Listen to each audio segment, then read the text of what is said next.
আজকে একটাও কাস্টমার পেলাম না। ভাগ্যের কি নির্মম পরিহাস। আজকে 2 দিন ধরে না খেয়ে আছি। জানি না আর কতদিন এইভাবে না খেয়ে থাকতে হবে।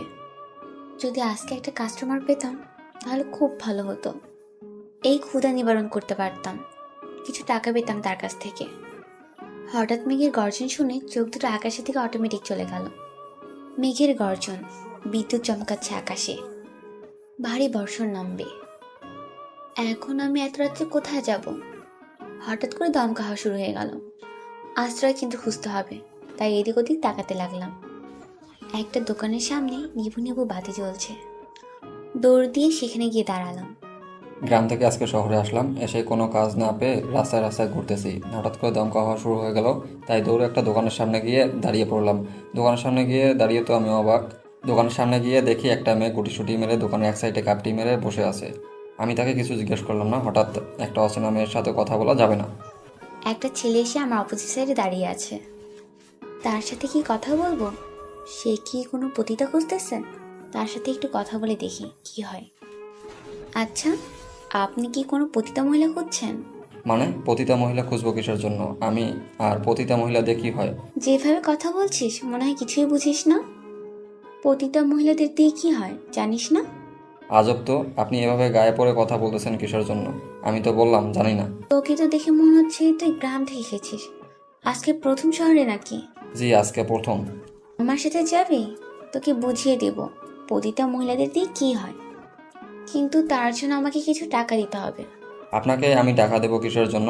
আর আপনার সাথে আমি কোথাও যাচ্ছি না। চল, তোকে এমন মজা দেব সারা জীবন ভুলতে পারবি না। এসে দেখ একবার, আমার ছোঁয়া অনেক মজা পাবি। আপনি কি এসব নোংরা কথা বলতেছেন বুঝতেছি না। আমি বলতেছি না আমি এরকম খারাপ ছেলে না। চলেন না, আমি কিছুদিন দিয়ে কিচ্ছু খেতে পারছি না। টাকার জন্য আজ আমি পতিতা। অসুস্থ ছিলাম তাই কাজ করতে পারিনি। আজকে একটু সুস্থ হয়েছি। আমাকে একটু টাকা দিলে ভালো হয়। আপনার যেমন করে খুশি আমাকে ব্যবহার করতে পারেন, সমস্যা নেই। আমি কোনো বাধা দেব না। দেখেন, আমি আপনাকে আপু ডাকতেছি, তাও প্লিজ এরকম নোংরা কথা বলবেন না আমাকে। আমি কোনো উপায় না পেয়ে ছেলেটার কাছে চলে আসলাম আর আমার বুকে থাকা কাপড় সরিয়ে দিলাম। কারণ একটা ছেলেকে দুর্বল করার জন্য মেয়েদের বুকের কাপড় সরিয়ে দেওয়াই যথেষ্ট। এক কথায় শুলে যা কাপড় ছিল সব কিছু খুলে ফেললাম। আমার তো টাকা নিতেই হবে, যেভাবেই হোক। হঠাৎ করে মেয়েটা তার শরীর থেকে কাপড়গুলো ফেলে দিয়ে আমার দিকে এগিয়ে আসতে লাগলো। আমি লজ্জায় চোখ দুটো বদ্ধ করে নিলাম। উনি এসব কি করতেছে? প্লিজ আপনি আপনার কাপড়গুলো পরে নেন, আমার সাথে এরকম করবেন না। আমি আপনাকে কখনোই এইভাবে স্পর্শ করব না, প্লিজ আপনি আপনার কাপড়গুলো পরে নেন। এত সাধু হতে হবে না, একবার স্পর্শ করে দেখ, ভুলতে পারবি না। দেখবি আমার নাম্বার নিয়ে যাবি সঙ্গে করে, আর আমাকে প্রতি রাতে ডাকতে আসবি। একবার স্পর্শ করে দেখ। আমি আপনাকে এমনি কিছু টাকা দিয়ে দিচ্ছি, আপনি সেই টাকাগুলো দিয়ে কিছু খেয়ে নেবেন, তারপর আপনি আপনার সাথে এরকম করব না, আপনি কাপড়গুলো পরে নেন। সত্যি বলতেছেন? আমাকে টাকা দিবেন? আমি আসলে কিছু খাই না কয়দিন ধরে, তাই আমার মাথা ঠিক নেই। আপনি অনেক ভালো মানুষ। অন্য কি হইলো এত ঝাঁপিয়ে পড়তো আমার শরীরের উপর। আপনি আমার কাছে কিছু টাকা নেন, কিন্তু আমাকে একটু সাহায্য করেন। আমি আজকে প্রথম এসেছি, আর এসেই তো দেখতে পারতেছেন আকাশের কি অবস্থা। এখন ঝড় নামবে হয়তো। আপনি শুধু বলেন কোথায় যাবেন, আমি সরো অলি গলি সব চিনি। আপনাকে সেখানেই নিয়ে পৌঁছে দেব। আমাকে শুধু থাকার মতো একটা জায়গা খুঁজে দিলেই হবে, আমি কাজ করে বাকিটা চালিয়ে নিতে পারবো। হঠাৎ করে গ্রাম ছেড়ে শহরে আসলেন কেন? শহরে কোনো মানুষ বসবাস করে না, সবাই স্বার্থপর। আমার কথা না হয় পরে শুনবেন, কিন্তু আমি আপনাকে কিছু প্রশ্ন জিজ্ঞেস করতে চাই, উত্তর দিবেন? আমার মতো পতিত মহিলাকে আবার কিসের প্রশ্ন? আচ্ছা, করেন। আপনি তো দেখতে অনেক সুন্দর একটা মেয়ে, আপনি চাইলে অন্য কোনো কাজ করে খেতে পারতেন। এই লাইনে কিসের জন্য আপনি? তো তার নিজের ইচ্ছা বা শখের বসে এই লাইনে আসে না, আর পিছনে করুণ একটা কাহিনী থাকে। সেই কাহিনীটা বলা যাবে কি? বৃষ্টি তো হচ্ছে, মনে হচ্ছে না বৃষ্টি এখন শেষ হবে। সেটা তো আমিও দেখতে পারছি। বৃষ্টি আজ মনে হয় মেঘ মামার সাথে ঝগড়া করেছে, তাই তার কান্না জমিতে ছিটিয়ে দিচ্ছে। আপনাকে দেখতে সত্যি অসাধারণ মনে হচ্ছে, কোনো একটা রাজকন্যা। আপনার কাহিনীটা কি আমি শুনতে চাই। বলবো যদি কোনোদিন দেখা হয় আপনার সাথে, কিন্তু আজকে না, ইচ্ছা করছে না বলতে। দেখেছেন বৃষ্টি হচ্ছে, আমার না বৃষ্টিতে ভিজতে খুব ইচ্ছা করছে। আপনি কি আমার সাথে একটু বৃষ্টিতে ভিজবেন? আমার সাথে অন্য কোনো কাপড় নেই যে বৃষ্টিতে ভিজবো, কাপড় চেঞ্জ করে নেব। আমার সাথে যাবেন না? আমি আপনাকে কাপড় দেব, সমস্যা নেই। যদি আপনার সমস্যা না থাকে আমার সাথে যেতে। আমাকে থাকার জায়গা দিবেন, আমি আপনাকে ভাড়া দিয়ে দেবো, সমস্যা নেই। ভাড়া দেবেন? আচ্ছা, দেখা যাবে। আচ্ছা চলেন তাহলে, আমারও অনেক দিন থেকে বৃষ্টিতে ভেজা হয় না, আজকে না হয় একটু বৃষ্টিতে ভিজি। তারপর সে অচানক একটা হাত ধরলাম। আমি একটা পতিতা মেয়ে, আজকে প্রথম এমন একটা মানুষের হাত ধরলাম যে আমার দেহকে ভোগ করতে চায় না। প্রথমবার এরকম একটা মানুষের সাথে পরিচয় হলো। কারণ যে আমাকে দেখে সে আমাকে অফার করে, তোর দাম কত? যে ছেলেকে আমি সব কিছু উলঙ্গ করে দেখাতে চেয়েছি সে ছেলে আমাকে মানা করেছে। অবাক লাগতেছে ছেলেটার ব্যবহার দেখে। অনেক দিন পর মুক্ত আকাশের নিচে এই সুন্দর বৃষ্টিতে গা ভেজাচ্ছি। যদিও এরকম অনেক বৃষ্টি হয়েছে, আমি অন্যকে মজা দিতে ব্যস্ত তখন অন্যের খাটে। আর আজকে অনেক দিন পর নিজের ইচ্ছে পূরণ করছি, এই রাতে বৃষ্টিতে ভিজছি। মেয়েটাকে দেখতে অনেক মায়াবী লাগতেছে, তার উপর বৃষ্টি ভিজা অবস্থায় দেখতে তো একদম পাগলের মতো নেশা ধরে যাচ্ছে মেয়েটার উপর। কিন্তু নিজেকে কন্ট্রোল করতে হবে, কারণ আমি এরকম বাজে ছেলে না যে পতিতার উপর নজর দেবো। যতই হোক তারা তো পতিতা, কিন্তু তাদের তো একটা আত্মসম্মানবোধ আছে, কারণ তারা তো নিজেদের ইচ্ছা মতো পতিতা হয়নি, সমাজে তাদেরকে বাধ্য করেছে পতিতা হতে। হয়তো তাদেরও কিছু স্বপ্ন ছিল, তারা তো ছোট থেকে জানতো না যে তাদের বড় হয়ে পতিতা হতে হবে। কার ভাগ্যে কী লেখা আছে সেটা শুধু উপরওয়ালাই জানে, আর আমরা শুধু চেষ্টা করি ভালো কিছু করার। যখন চেষ্টাটা করতে গিয়ে একদম শেষ প্রান্তে দাঁড়িয়ে যাই, তখন আর কোনো কিছু মাথায় থাকে না। কি ব্যাপার? সেই কতক্ষণ ধরে দেখছি আপনি আমাকে এক দৃষ্টিতে তাকিয়ে আছেন। ব্যাপার কি? লোভে পড়ে যাচ্ছেন না তো আমার শরীরের? কি বলতেছেন? সেরকম কিচ্ছু না, এমনিতেই আপনাকে দেখতেছি অনেক সুন্দর লাগতেছে, ভাবতেছি যদি আপনি পতিতা না হয়ে অন্যরকম একটা মেয়ে হতেন তাহলে হয়তো আজকে রাতটা অন্যরকম হতো। যদি পতিতা না হতাম তাহলে আজকে আমাকে... না, কিছু বলবো না এখন। আপনার যেটা ইচ্ছা ভাবতে পারেন, কিন্তু আপনার একটা সমস্যা, আপনি পতিতা। হ্যাঁ, সেটা আমি ভালো করেই জানি। আপনাকে বারবার সেটা বলতে হবে না, কারণ প্রতিটার ভাগ্যটাই হচ্ছে লাঞ্ছনা ভোগ করার জন্য। লাঞ্ছনা ছাড়া তাদের ভাগ্যে আর কিচ্ছু জোটে না। আমি সেটা বলতে চাচ্ছি না। এখন চলেন আমরা দোকানের সামনে গিয়ে দাঁড়াই, বা আপনার বাসায় চলে যাই। এইখানে তো থাকা যাবে না, বৃষ্টি অনেকক্ষণ ভিজলাম। আচ্ছা চলেন তাহলে আমার সাথে। আর যদি আপনার মান সম্মান বা আত্মসম্মানের বাধা হয়ে দাঁড়ায় আমার সাথে যাইতে, তাহলে আপনি এখানেই বসে থাকেন। আর কিছুক্ষণ পর সকাল হবে, যেখানে খুশি সেখানে চলে যাবেন। আমার কোনো সমস্যা নেই, যাইতে চলেন। তারপর মেয়েটার সাথে যেতে ধরলাম, মেয়েটা দেখলাম যে শহর থেকে একটু দূরে চলে যাচ্ছে, মানে একটু জঙ্গল টাইপ এলাকায় যাচ্ছে। বুঝলাম না মেয়েটা জঙ্গলে থাকে, তাহলে আমি ভয়ে ভয়ে মেয়েটার পিছনে যেতে ধরলাম। মেয়েটা আমার সামনে ধান্দাবাজি করতেছে না তো, যে শহর ছিলেন, আমি শহরের কিছু চিনি না, গ্রামের ছেলে, আমার সাথে ধান্দাবাজি শুরু করে দিল না তো? যা হওয়ার তাই হবে, এত দূর যখন এসেই পড়েছি তার সাথে আর কিছু দূর যাই দেখি তার মতলবটা কি। তারপর দেখলাম সামনে একটা কুঁড়ে ঘর দেখা যাচ্ছে, তার মানে এই জঙ্গলের মাঝে একাই কুঁড়ে ঘরে থাকে। ভয়ে ভয়ে মেয়েটার পিছনে পিছনে শেষ পর্যন্ত কুঁড়ে ঘরের সামনে চলে আসলাম। এসে একটা মেয়ের কথা শোনা যাচ্ছে, ফোনে কথা বলতেছে মনে হয়, কার সাথে এত জোরে জোরে। এইখানে আমি থাকি, এটাই আমার রাজ্য। এখানে কারো কথা শুনতে হয় না আমাকে। আমার ইচ্ছে মতো আমি এখানে থাকি, আর আমার সাথে একটা ডাইনি থাকে।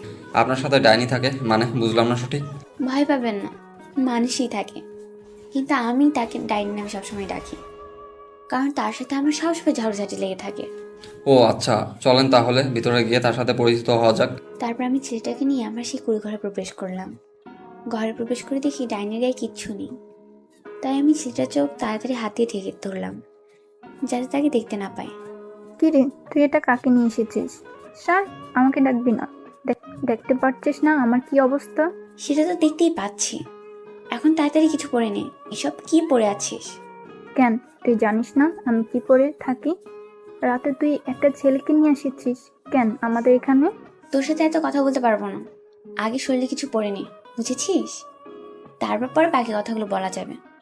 তারপর মিমি একটা জামা পরে নিল, আর আমি লোকটাকে ছেড়ে দিলাম। লোকটা একটু লজ্জা পেয়ে বাইরে গিয়ে দাঁড়িয়ে পড়লো।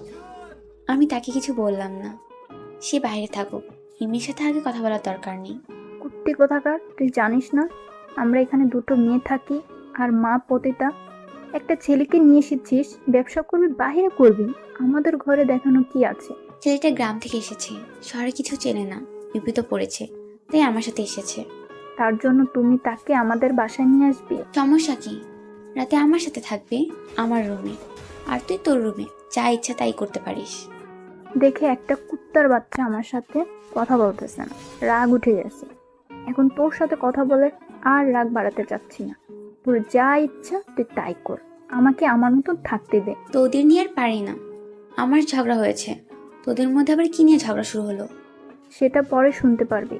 এখন তুই তোর মেহমানকে খাতিরদারি কর, দেখ ঘরে কি আছে। আচ্ছা, তোর সাথে পরে কথা হচ্ছে। মনে হচ্ছে আবার বৃষ্টি নামবে। এমনিতেই ভিজে কাক হয়ে গেছি, চেঞ্জ করি। তারপর মিমির রুম থেকে বেরিয়ে লোকটাকে সাথে করে আমার রুমে নিয়ে চলে আসলাম। এসে ওনাকে বসে দিলাম চেয়ারে। ভিতর থেকে তো ঘরটাকে একদম অন্যরকম লাগতেছিল, বাহির থেকে মনে হচ্ছে যে ভাঙাচুরা হবে, ভিতরে তো একদম অন্যরকম মনে হচ্ছে, রাজবাড়ির মতো। থাক, আর হাসানোর মতন কিছু বলবেন না। হাসিগুবি কথা বলবেন না, হাসি পাচ্ছে খুব। আমি থাকবো কোথায়? এইখানে আপনি থাকেন, ওই রুমে আপনার বন্ধু থাকে, তাহলে আমাকে নিয়ে আসলেন যে? কেন, আমার সাথে থাকবে নাকি পিছনে একই সাথে? আপনার মাথা ঠিক আছে? কি আজব কথা বলতেছেন আপনি? আপনার সাথে কেন থাকবো আমি? আমি কিভাবে বলবো? এসেছেন যখন থাকার জন্য, যদি না থাকেন তাহলে চলে যাবেন। প্রয়োজন হলে সেটাই করব, দরকার হলে রাস্তায় গিয়ে থাকবো একটা অপরিচিত মেয়ের সাথে। এইভাবে থাকা উচিত না। যা হয়েছে, আপনি এখন বিছানায় থাকবেন, আমি নিচে থাকবো। আমার সাথে থাকতে হবে না, মজা করলাম। টেনশন আর কিছু নেই। আর সকাল হলে দেখতে পারবেন এখানে কি পরিমাণে মজা হয়। আর আমি যাকে ডাইনি বলি তার বয়ফ্রেন্ডের সাথে ঝগড়া হয়েছে। কালকে সকালে হয়তো তাকে গিয়ে আমাকে আনতে হবে। তারপর নাটকটা দেখতে পারবেন কি রকম মজা হয়। তাই নাকি? তারা কি সবসময় ঝগড়া করে নাকি? অনেক ঝগড়া হয় তাদের মধ্যে, কিন্তু কেউ কাউকে ছেড়ে যায় না। আমি মাঝে মাঝে অবাক হয়ে যাই তাদের ঘটনাগুলো দেখে। আপনি এসব কি করতেছেন আমার সামনে? কেন চেঞ্জ করছি, সমস্যা কোথায়? কি চেঞ্জ করবেন, তাও আবার আমার সামনে? সমস্যা নেই তো আমার। আপনার কি কোনো সমস্যা আছে? থাকলে কিছু করার নেই। তারপর লোকটাকে বিছানায় ঠিক করে দিয়ে আমি মেঝেতে একটা চাদর বিছিয়ে একটা বালিশ আর একটা গায়ে দেওয়ার জন্য কাঁথা নিয়ে নিলাম আমার সঙ্গে করে। লোকটাকে দেখতে খুব চিন্তিত মনে হচ্ছে। এটা স্বাভাবিক বিষয়, একটা অচেনা মানুষের বাসায়, তারপর আমি একটা মেয়ে মানুষ। আর আমি তো একটা খারাপ মেয়ে, তার তো একটু টেনশন থাকবেই। আপনার কি কোনো সমস্যা হচ্ছে? যদি কোনো সমস্যা হয় আমার সাথে শেয়ার করবেন। আর যদি আপনার কিছু লাগে তাহলে আমাকে জানাবেন। আমি একদম ঠিক আছি, আমার কোনো সমস্যা হবে না, আমি থাকতে পারবো, আপনি ঘুমিয়ে পড়েন। আমি ঘুমিয়ে পড়বো, আমাকে নিয়ে টেনশন করতে হবে না। আপনিও ঘুমিয়ে পড়েন। আমার যদি আবার কাস্টমার আসে তাহলে তো আমার ঘুম হবে না রাতে। আপনার এই জঙ্গল এলাকায় কে আসবে? তার কি মরণের ভয় নাই? তারা আসতে যাবে কোন দুঃখে? আমার তো টাকার প্রয়োজন, তাই আমাকেই যেতে হবে। তারা তো শুধু ফোন করবে। তাই বলে এত রাত্রে আপনি একজন মেয়ে হয়ে এই জঙ্গলের পথ দিয়ে আবার সেই শহরে যাবেন? এটা অবিশ্বাস্য হচ্ছে না? আমাকে নিয়ে এত আপনাকে ভাবতে হবে না। আপনি আমাকে নিয়ে যত ভাববেন ততই আপনার কাছে আমি খারাপ হয়ে যাব। আর আমি আপনার প্রশ্ন উত্তরগুলো যত দিব ততই আমার জন্য আপনার মনে ঘৃণা তৈরি হবে। তাই প্লিজ আপনি ঘুমিয়ে পড়েন, কালকে সকালে কথা হবে। Good night. আমিও আর মেয়েটাকে কোনো কিছু বললাম না, চুপচাপ শুয়ে পড়লাম। ঘুম ধরবে না জানি, কারণ একটা অচেনা জায়গায় এত সহজে কারোরই ঘুম ধরে না। তার উপর একটা মেয়ের সাথে একটা অন্যরকম মনোভাব থাকবে, তাও ঘুমানোর বিতা চেষ্টা করতেছি। আর বাসার কথা ভাবতেছি, কী ছিলাম আর কি হয়ে আসলাম শহরে, একদম ফকিরের বেশে। ভাগ্যে যেটা ছিল সেটাই হয়েছে আমার সাথে, ভাগ্যকে তো আর পাল্টানো যাবে না। আল্লাহ তাআলার উপর সবসময় ভরসা রাখতে হবে, তিনি যা করবে আমার জীবনের জন্য মঙ্গলের জন্য করবে, কখনো তিনি আমার খারাপ চাইবে না। আমি শুধু তার উপর ভরসা করব, অন্য কারোর উপর না। হঠাৎ করে আজকে আমার কি হয়ে গেল, ঘুম ধরতেছে না। শুধু এই লোকটার কথা ভাবতেছি কেন? আজাইরা, আমার তো এসব চিন্তা ভাবনা করে লাভ নেই। আমার তো পেট বাঁচাতে হবে। কি করব ভেবে পাচ্ছি না। 5-6 দিন থেকে হাতে টাকা নেই। যা ছিল সব কিছু রোগের পিছনে খরচ করেছি। এখন সামনে গুলো চলবো কিভাবে? মিমির কাছে টাকা আছে, কিন্তু চাইবো কিভাবে? তারও তো টাকার অনেক প্রয়োজন। এখন তো ব্যবসা তেমন ভালো না, কি করব ভেবে পাচ্ছি না। যা হয় হবে, এত টেনশন করে কি হবে? এখন ঘুমানোর চেষ্টা করি, কালকে সকালে দেখা যাবে। আর রাত্রে যদি কোনো কাস্টমার আসে তাহলে তার কোনো টেনশন করতে হবে না। সকালে ঘুম ভেঙে গেল, উঠে দেখি মিমির ঘরে দরজা খোলা। ব্যাপার কি, এত সকালে মিমি ঘুম থেকে উঠেছে? নাকি তার হবু স্বামীর সঙ্গে ঝড়েরও কোনো অঘটন ঘটালো? এদেরকে নিয়ে আর পারি না, এত জ্বালা যন্ত্রণা সহ্য হয় না। মিমির রুমে গিয়ে দেখি সবকিছু ঠিকঠাক আছে, কিন্তু মিমিকে ঘরে দেখা যাচ্ছে না। তাই আশেপাশে দেখতে লাগলাম, এত সকালে কোথায় চলে গিয়েছে। ভালোভাবে বাড়ির চারপাশ দেখলাম, কিন্তু কোথাও দেখা যাচ্ছে না। ব্যাপার কি, এত সকালে কোথায় সে? খুব টেনশন হতে লাগলো, বুঝতেছি না। আজকে প্রথম এরকম হলো। এর আগে ওদের অনেক ঝগড়া হয়েছে, সেরকম তো কিছু করেনি মিমি। তাহলে এবার কি একটু বেশি ঝগড়া হয়েছে? তা না হলে এত সকাল সকাল ঘুম থেকে উঠে উধাও হয়ে গেল কেন মিমি? কিরে, এইভাবে উকিঝুঁকি দেয়? কি দেখতেছিস? মনে হচ্ছে অন্যের বাসায় এসেছিস, চোরের মতন এদিক ওদিক তাকাচ্ছিস। ব্যাপার কি কি হয়েছে? শালি, তোকে খুঁজতেছি। এত সকালে রুমের দরজা খুলে রেখে কোথাও উধাও হয়ে গেছিলি? নাকি কাস্টমার এসেছিল? একটা কাস্টমার এসেছিল, তোর খোঁজ করতেছিল। বললাম যে তুই বাইরে গিয়েছিস, কারণ তোর রুমে একটা মানুষ, তাই তোকে ডাকার সাহস পাইনি, তাই তিনি আমাকে নিয়ে গেলেন। ভালো কাজ করেছিস। তো তোর হবু স্বামীর সাথে কথা হয়েছে? আর সব কিছু ঠিক আছে, নাকি আমাকে যাইতে হবে সেখানে?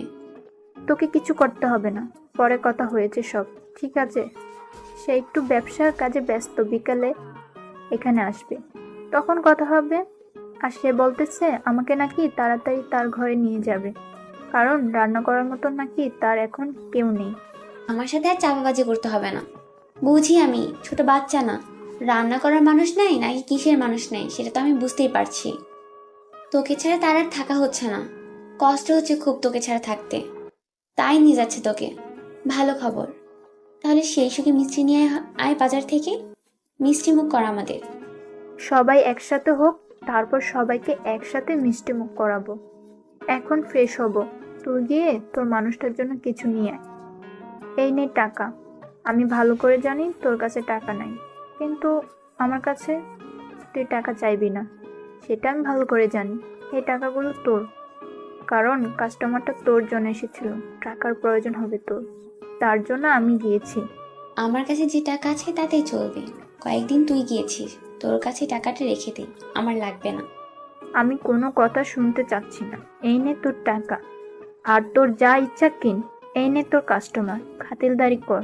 আমি গেলাম। কথাটা বলে মিমি তার টাকাগুলো আমার হাতে ধরিয়ে দিয়ে দৌড়ে সেখান থেকে চলে গেল।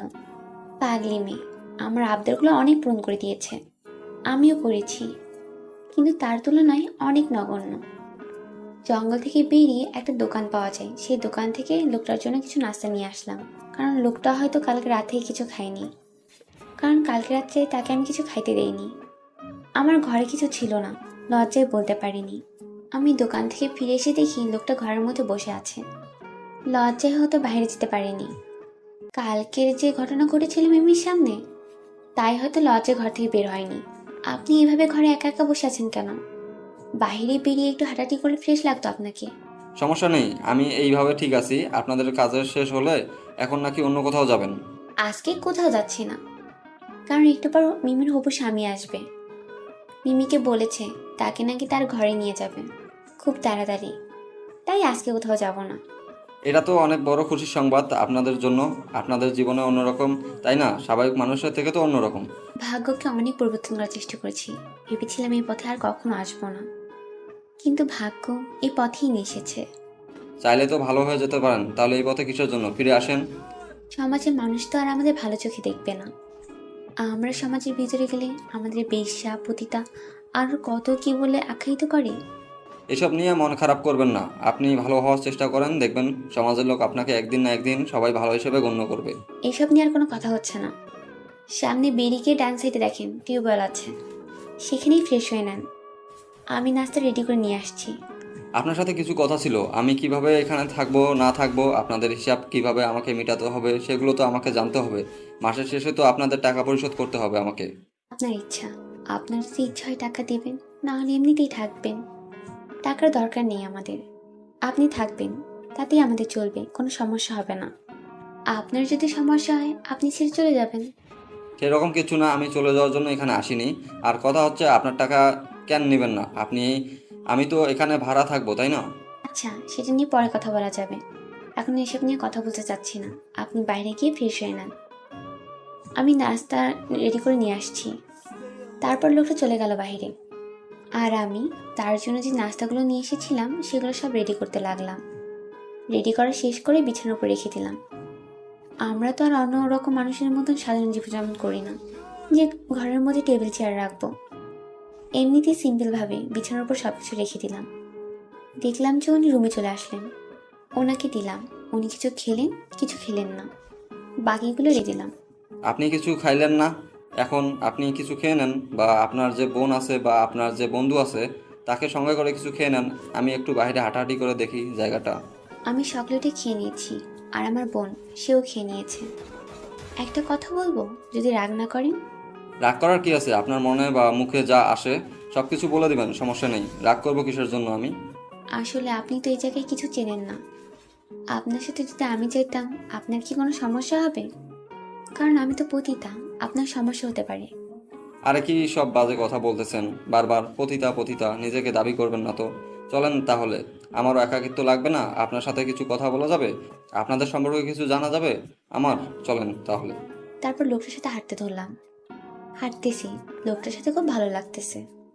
যদি আজকে একটা পতিতা না হয় একটা সাধারণ মেয়ে হতাম, তাহলে হয়তো আজকে অন্যরকম একটা মুহূর্ত কাজ করতো আমার মনে।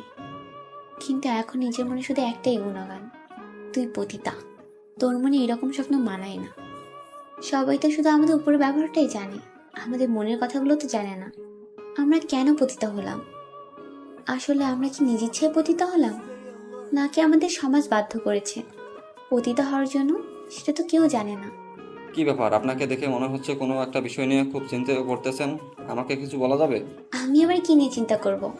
আচ্ছা, আপনি গ্রাম ছেড়ে শহরে চলে আসলেন কেন? কাজের সন্ধানে নাকি? কাজের সন্ধানে এসেছি। গ্রামে তো আর নিজের পেটের আহার অর্জন করতে পারি না, তাই শহরে আসলাম, দেখি কোনো কাজ করতে পারি কিনা। একটা কথা বলে রাখি, শহরের মানুষ স্বার্থ ছাড়া কোনো কিছু দেখে না। তাই একটু দেখে শুনে কাজের সন্ধান করবেন। সবাই যে খারাপ এরকমও কিছু না, ভালো মানুষও আছে, কিন্তু ভালো মানুষের সংখ্যা অনেক কম। এখন আপনার বিষয়ে আমার কিছু প্রশ্ন আছে, যদি আপনি দয়া করে উত্তরগুলো দেন তাহলে ভালো হয়। আচ্ছা বলেন, আপনার কি কি প্রশ্ন আছে?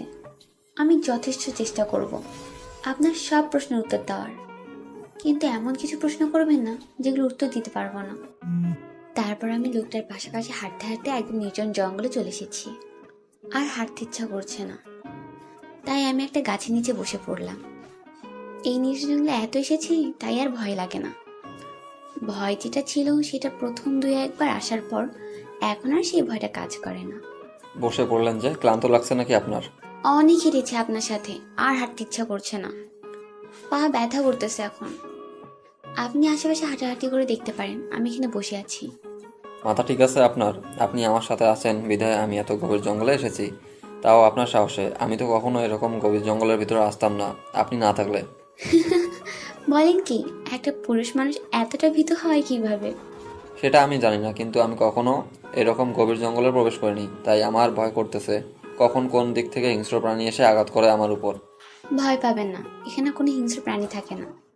জঙ্গলের সব জায়গা ভালো করে জানা আছে আমার, তাই এত ভয় পাওয়ার কিছু নেই। এখানে বসে একটু রেস্ট করে বাসার দিকে চলে যাব। তারপর লোকটা আমার কথা মতো আমার অপর সাইডে বসে পড়লেন, আর আমি লোকটার দিকে তাকিয়ে রইলাম। তারপর লোকটা আমার কথা মতন আমার অপোজিট সাইডে বসে পড়লেন, আর আমি আর লোকটার দিকে তাকিয়ে রইলাম না। কারণ হয়তো যদি আমি একটা স্বাভাবিক মেয়ে হতাম, তাহলে তার সাথে একটু ভাব আদান প্রদান করার চেষ্টা করতাম। কারণ লোকটা দেখতে বেশ সুদর্শন, যে কোনো মেয়ে একবার দেখলেই তার প্রতি একটু হলেও মায়া জন্মাবে। কি ব্যাপার, আপনি আমার দিকে এভাবে তাকিয়ে আছেন কিসের জন্য? আমি কি কোনো ভুল করেছি? আমি কি একবার বলেছি আপনি ভুল করেছেন? আপনি এরকম হাবাগোবা হয়ে থাকেন কেন? আমি তো ঠিক আছি। আপনার কাছে যদি আমাকে আবাগোবা লাগে তাহলে তো আমার কিছু করার নেই, আমি এরকমই। এইরকম একটা জঙ্গলের মধ্যে আমি একটা মেয়ে আর আপনি একটা পুরুষ বসে আছেন। আপনার কি ইচ্ছে করে না আমার গায়ের সাথে গা লাগিয়ে বসে থাকতে? হয়তো আপনি পতিতা, তার জন্য কি আপনাকে একা পেয়ে যা ইচ্ছা তাই করব? আপনার কি মূল্যবোধ বলতে কিচ্ছু নেই? আপনার কি কোনো ইচ্ছা নেই? দেখেন, আপনি পতিতা হতে পারেন, কিন্তু আমার কাছে আপনি একটা মানুষ, আর এর থেকে বড় পরিচয় আপনার আমার কাছে নেই। আপনার কি ইচ্ছে করে না আমাকে একবার ছুঁয়ে দেখতে? অনেক পুরুষ তো আমাকে ছুঁয়ে দেখার জন্য পাগল। আপনার কি ইচ্ছে করে না? আমাকে দেখে কি আপনার একটুকু ইচ্ছে শক্তি জাগে না? আমি আপনাকে দেখে ওই মনোভাবগুলো স্মরণ করি না যে আপনার সাথে শারীরিক সম্পর্ক করব বা বাজে ধরনের কাজগুলো করব, তাই আমার ইচ্ছা শক্তি কাজ করে না। বুঝতে পেরেছি, এখন চলেন বাসায় চলে যাব। আর এখানে থাকতে চাচ্ছি না আমি। আচ্ছা চলেন তাহলে, দুপুর গড়িয়া বিকেল হতে চললো, এখন বাসায় যেতে হবে, গিয়ে একটু ফ্রেশ হব। তারপর লোকটার সাথে আবার বাসার উদ্দেশ্যে রওনা দিলাম। লোকটার সাথে কথা বলে যেটা বুঝলাম, লোকটার মেয়েদের প্রতি সেরকম ইন্টারেস্ট নেই। আমি আজ পর্যন্ত এই প্রথম একটা মানুষ দেখলাম যাকে আমি ইচ্ছে করে তার কাছে যেতে চাই, কিন্তু সেই মানুষটা আমাকে দূরে সরিয়ে দেয়। আজকে প্রথম আমার সাথে এরকম একটা ঘটনা ঘটে গেল। এর আগে যত পুরুষ আমার কাছে এসেছে, আমি তার কাছে যাওয়ার আগেই সে আমার কাছে চলে এসেছে। লোকটার সাথে থেকে যেটা বুঝলাম, লোকটা অনেক ভালো মনের মানুষ। তার সাথে আর বাজে ব্যবহার করা মানায় না, কারণ আমি যতবারই তার কাছে বাজে ব্যবহারের আশা করেছি, তিনি ততবারই তার মনকে শক্ত করে আমাকে বুঝিয়েছেন যে একজন মানুষ ইচ্ছে করে সব কিছু থেকে বিরত থাকতে পারে। তারপর মানুষের সাথে গল্প করতে করতে বাসায় ফিরে আসলাম। বাসায় ফিরে এসে দেখি মিমি ঘরে ফোনে কথা বলছে। মিমি যখন কথা বলে একটু জোরে জোরে কথা বলে। লোকটা কিছুক্ষণ দাঁড়িয়ে থেকে ভিতরে চলে আসলো, আর কি নিয়ে যেন টেনশন করছে। তার মুখ দেখেই বোঝা যাচ্ছে একটু টেনশন আছে লোকটা। কি ব্যাপার, আপনাকে এরকম দেখাচ্ছে কেন? আপনার শরীর ঠিক আছে তো? আসলে আমি এখন গোসল করব, কিন্তু গোসলের পর করবো কি সেটা তো আমি সাথে করে নিয়ে আসিনি। এটা কোনো চিন্তার বিষয় হলো? আমার রুমে অনেক পুরুষের জামা কাপড় আছে, আমার সাথে আসেন, আমি দিচ্ছি। আপনার যেটা পছন্দ হয় আপনি নিয়ে নেন। তারপর আমি মেয়েটার সাথে গেলাম, গিয়ে তো আমি অবাক। এত পুরুষের মানুষের জামা কাপড় এই মেয়ের কাছে। আরে ব্যাপার না, তার কাছে কত মানুষ এসেছে, তার কাছে থাকবেই, এটাই স্বাভাবিক। এখানে অবাক হওয়ার কিছু নেই। আমি সেখানে একটা লুঙ্গি আর একটা গামছা, গায়ে পরার জন্য একটা গেঞ্জি নিয়ে আসলাম গোসল করতে। তারপর লোকটা আমার কাছ থেকে জামা কাপড়ের মধ্যে কিছু জামা কাপড় নিয়ে গোসল করতে চলে গেলেন। আমি ঘরটা গোছাতে লাগলাম। ঘরটা গোছানো শেষ, রান্না করার জন্য রান্নাঘরে চলে আসলাম। কোথায় তুমি? সেই কতক্ষণ ধরে অপেক্ষা করতেছি, তুমি আসবে। এখন তুমি কোথায়? এই তো আমি যাচ্ছি, মাত্র বের হলাম বাসা থেকে। যাইতে আর কতক্ষণ লাগবে? সর্বোচ্চ 10 মিনিট। রেডি থাকো, আমি যাচ্ছি। তাড়াতাড়ি চলে এসো, অনেকক্ষণ থেকে অপেক্ষা করতেছি তোমার জন্য। কখন আসবে কখন আসবে, আর এখন বলছো তুমি মাত্র বাসা থেকে বের হলে। কি আর করব বল, বাসায় এত কাজ আছে, কাজগুলো শেষ করলাম। তারপর কিছু কাস্টমার এসেছিল, তাদেরকে বিদায় করলাম। তোমার ব্যবসা আর কতদিন চলবে? দাঁড়াও, আমি তো যাচ্ছি, তারপর দেখো তোমার ব্যবসা আমি ছুটাচ্ছি। মেয়েগুলো যদি হাতছাড়া হয়ে যায়, তখন দেখবে আমাকে আর কেউ খোঁজ করবে না। তাই মেয়েগুলোকে হাতে ধরে রেখেছি, বুঝছো? আচ্ছা অনেক হয়েছে, আর কিচ্ছু শুনতে চাই না। তুমি তাড়াতাড়ি এসো, আমি আছি, কোথাও যাব না। তাহলে তাড়াতাড়ি চলে এসো। কেন, তোমার কি কোনো কাস্টমার আছে নাকি? থাকলে যাও, আমি কেনা হবে তা করব তোমার জন্য। আমার এই দেহটার কাস্টমার তো অনেক আছে, তাই না? কিন্তু আমার মনের কাস্টমার যে আসতেছে, তার জন্য তো আমাকে থাকতেই হবে। আচ্ছা, তাহলে তুমি থাকো, আমি যাচ্ছি। বেশিক্ষণ লাগবে না, অল্প কিছুক্ষণের মধ্যে পৌঁছে যাব। আপনার কি রান্না করা শেষ হয়েছে? যদি শেষ হয়ে থাকে তাহলে খাবারগুলো তাড়াতাড়ি নিয়ে আসতেন। আসলে আমার খুব ক্ষুধা লেগেছে। আপনার ভাগ্য কত ভালো দেখেছেন, আমার ভাগ্য কেমনে ভালো হলো?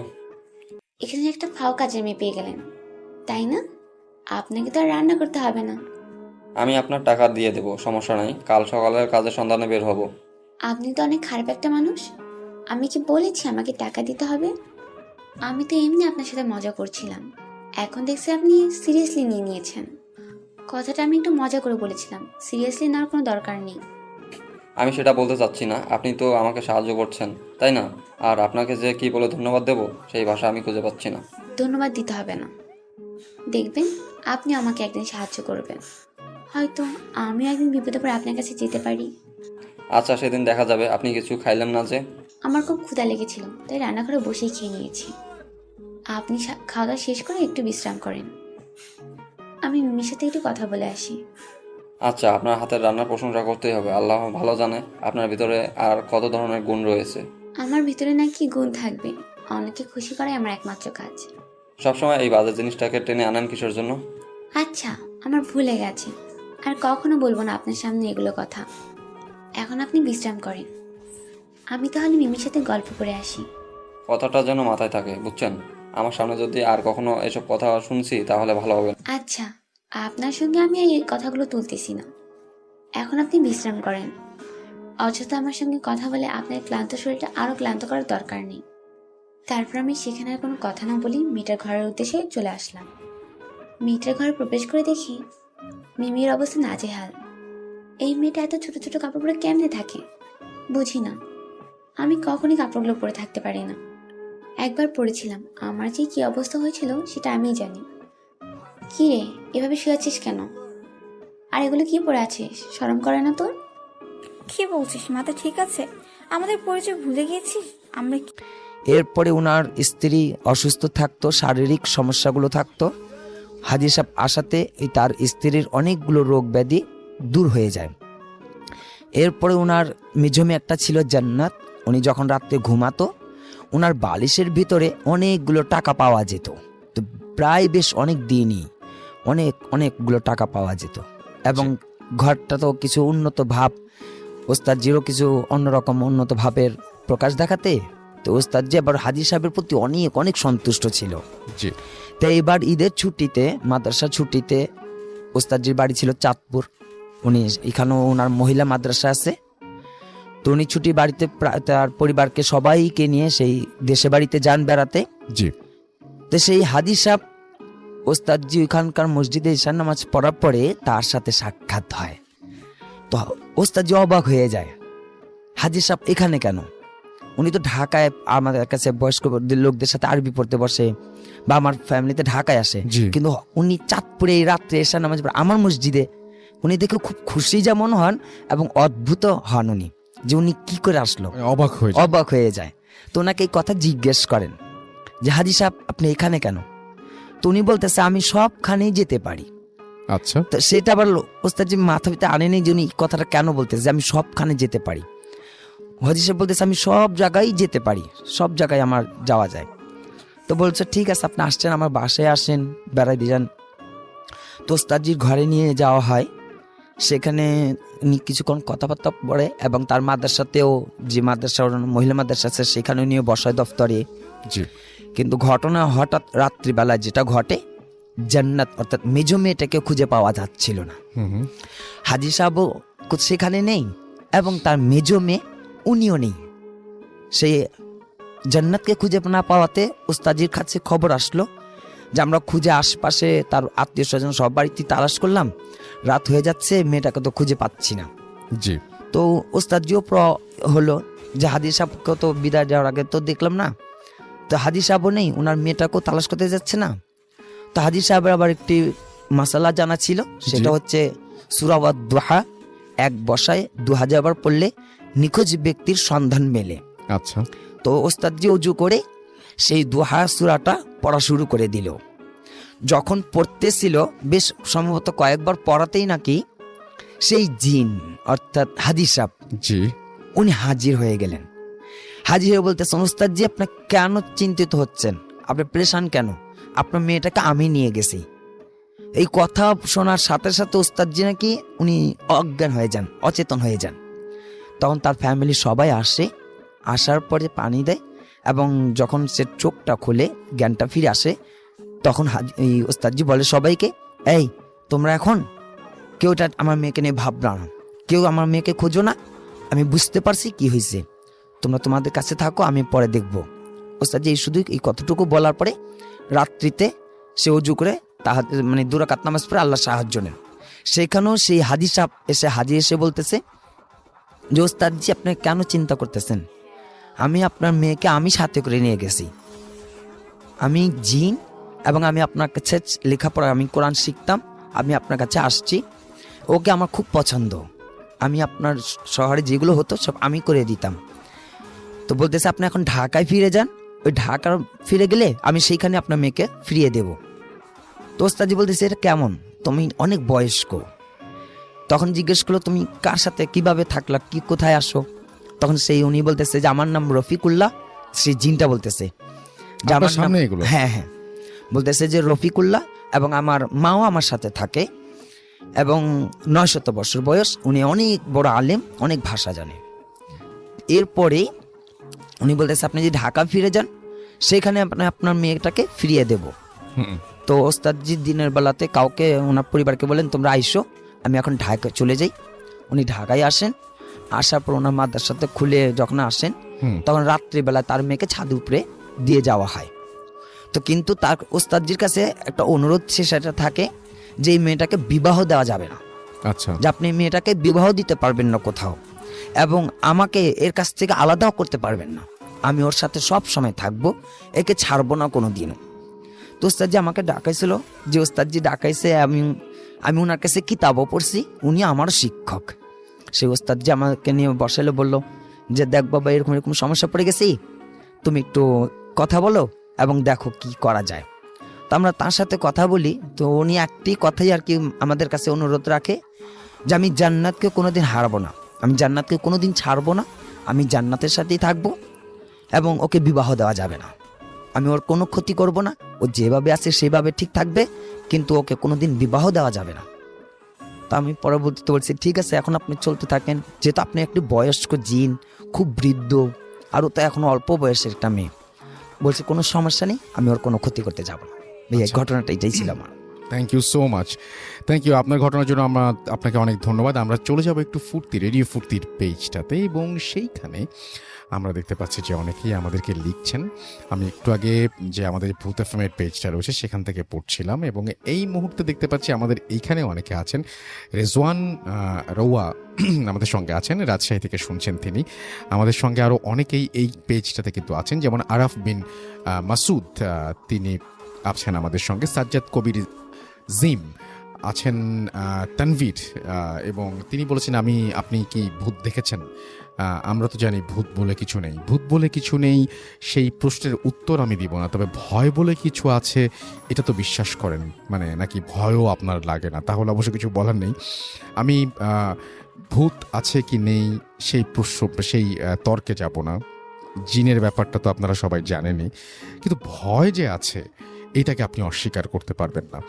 আজমাইন হাসনাত আমাদের সঙ্গে আছেন দেখতে পাচ্ছি। এছাড়াও সাকিবুল হাসান আছেন আমাদের সঙ্গে দেখতে পাচ্ছি। বিকে আপন, এছাড়াও রায়হান আমাদের সঙ্গে সাতক্ষীরা থেকে শুনছেন, আছেন আমাদের সঙ্গে। এছাড়াও দেখতে পাচ্ছি সাবিলা আছেন আমাদের সঙ্গে এই মুহূর্তে।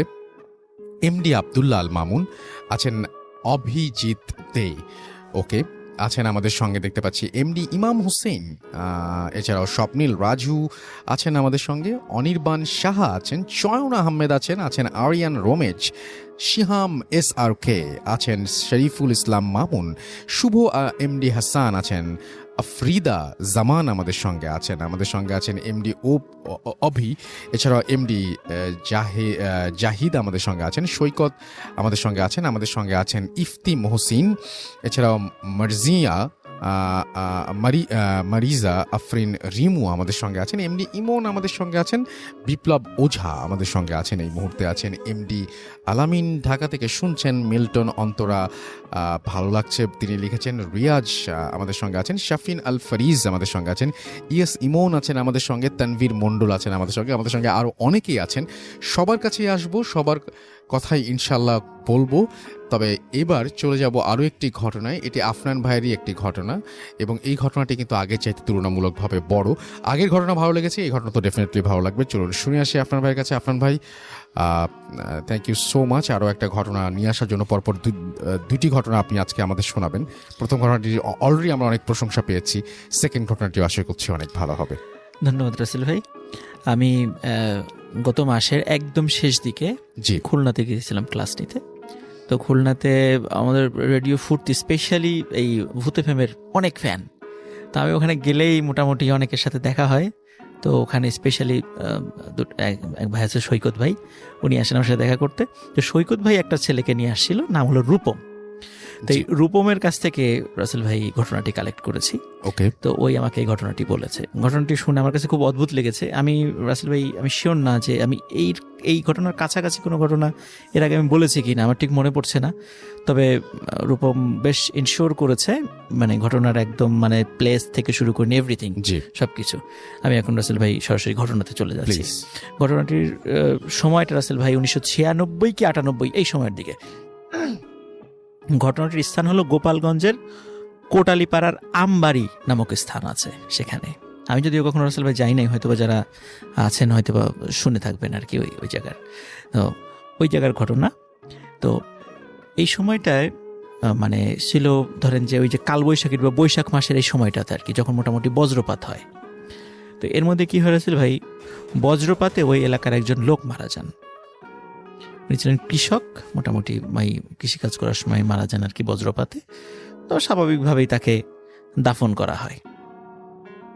তো ওই গ্রামেরই, ওই আমবাড়ি গ্রামেরই পাশে আর একটা গ্রাম আছে, নাম হলো ধরল। এই গ্রামটার নাম হলো ধরল।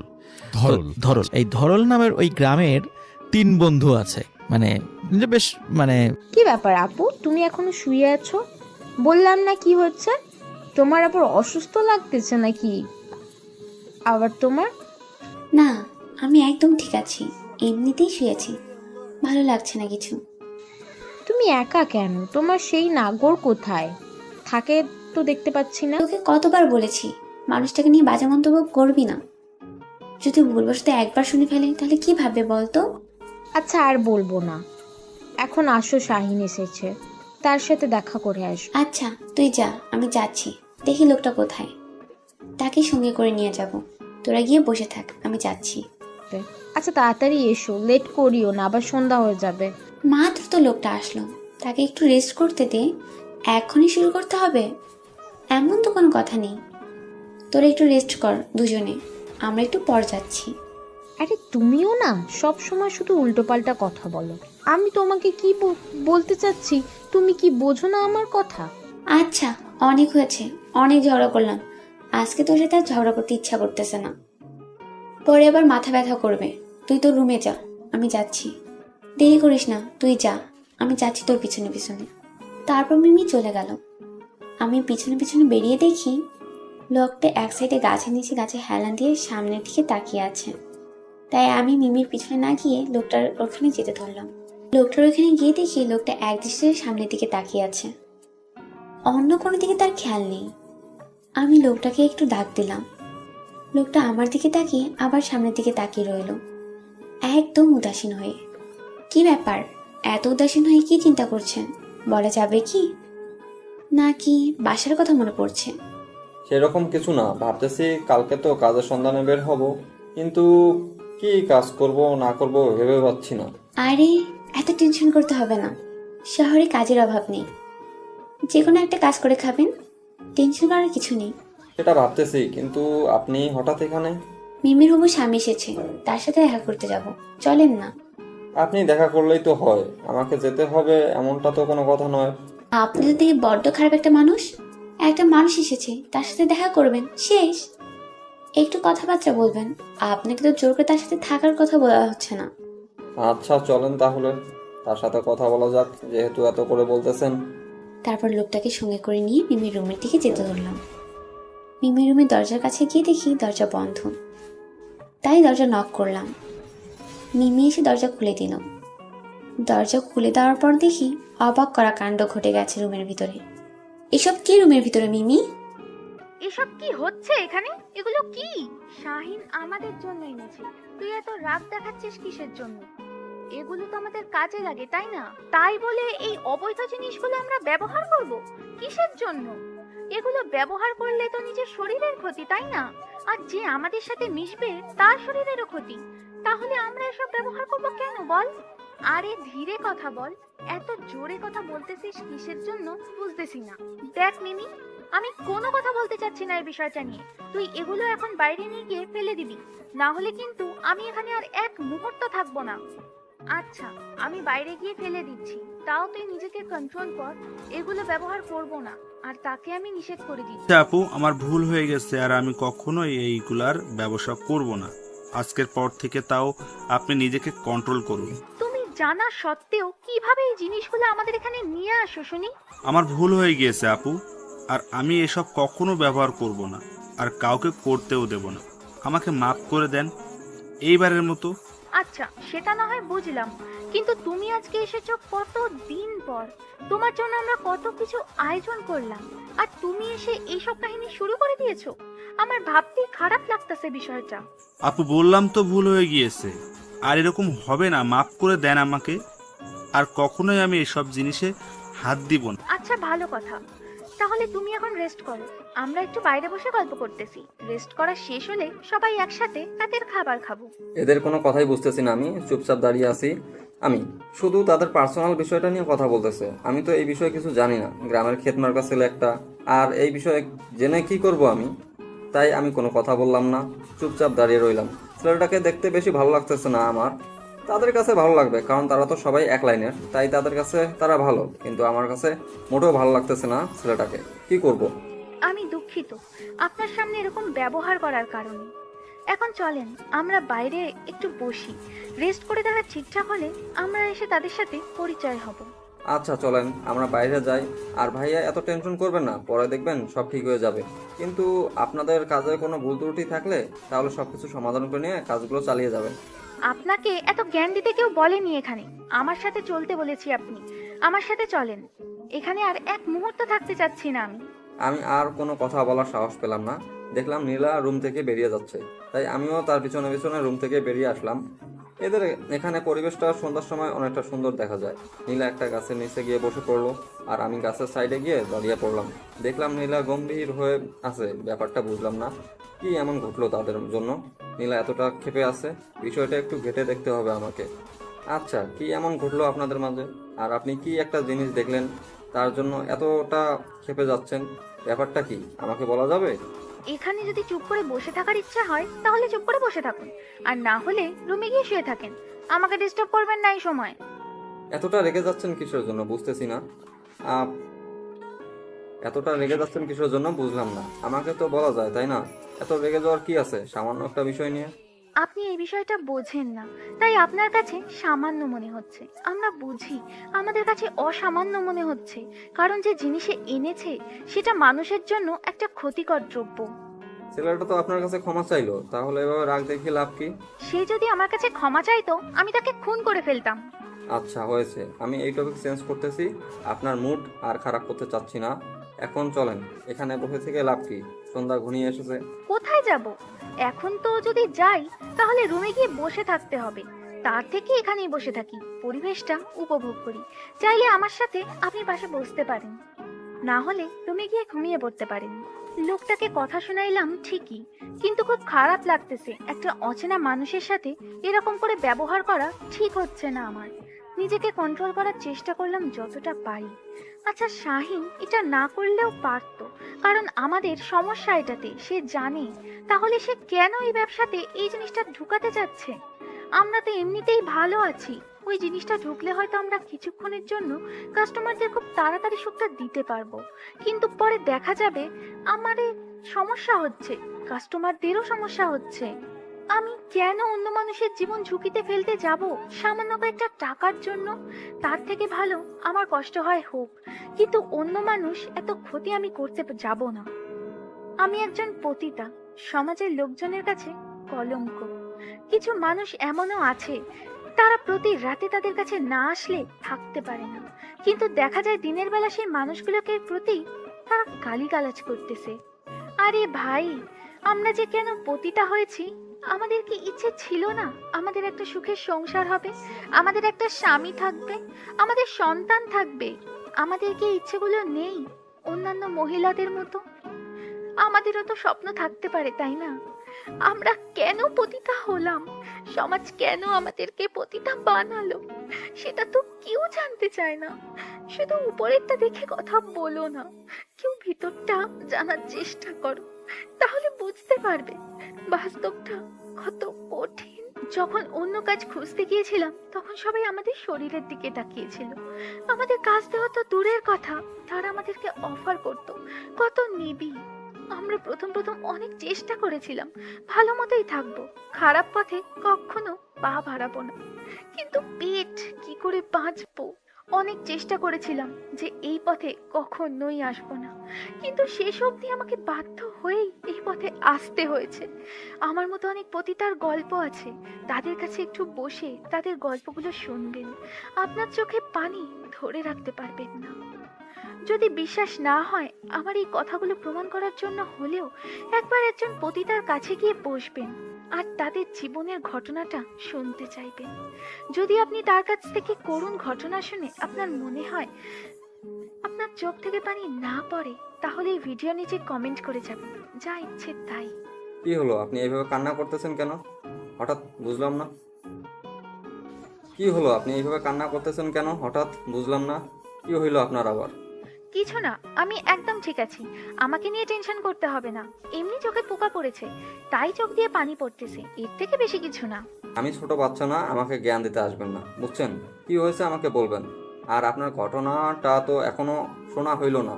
কবে জানি আমি এখান থেকে চলে যাই, কিন্তু আপনার ঘটনাটা তো এখনো শুনলাম না, আজকে বলবেন?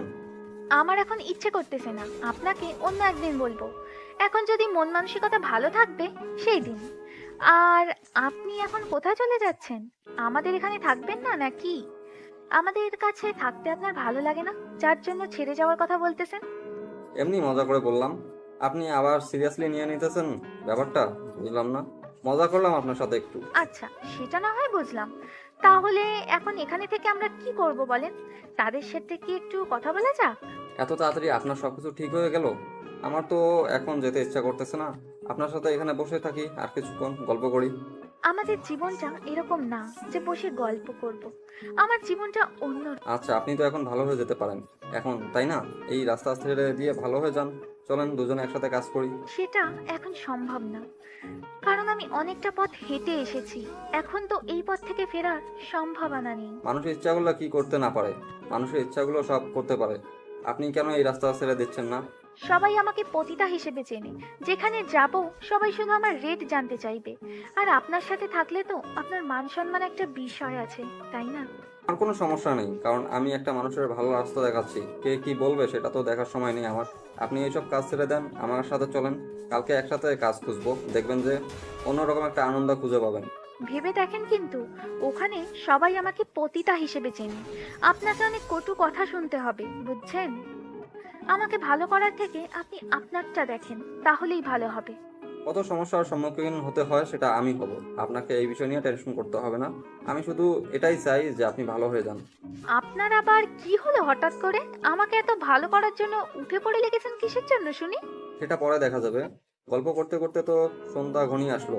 এখন চলেন, রান্না করবেন, আমার ক্ষুধা লেগেছে। আপনি এত পেটুক কেন বুঝি না। আসলে আমি যখন গ্রামে ছিলাম তখন সবকিছু টাইম মতো করতাম, তাই আমার সময় অতিক্রম হলে ক্ষুধা একটু বেশি লাগে তাই।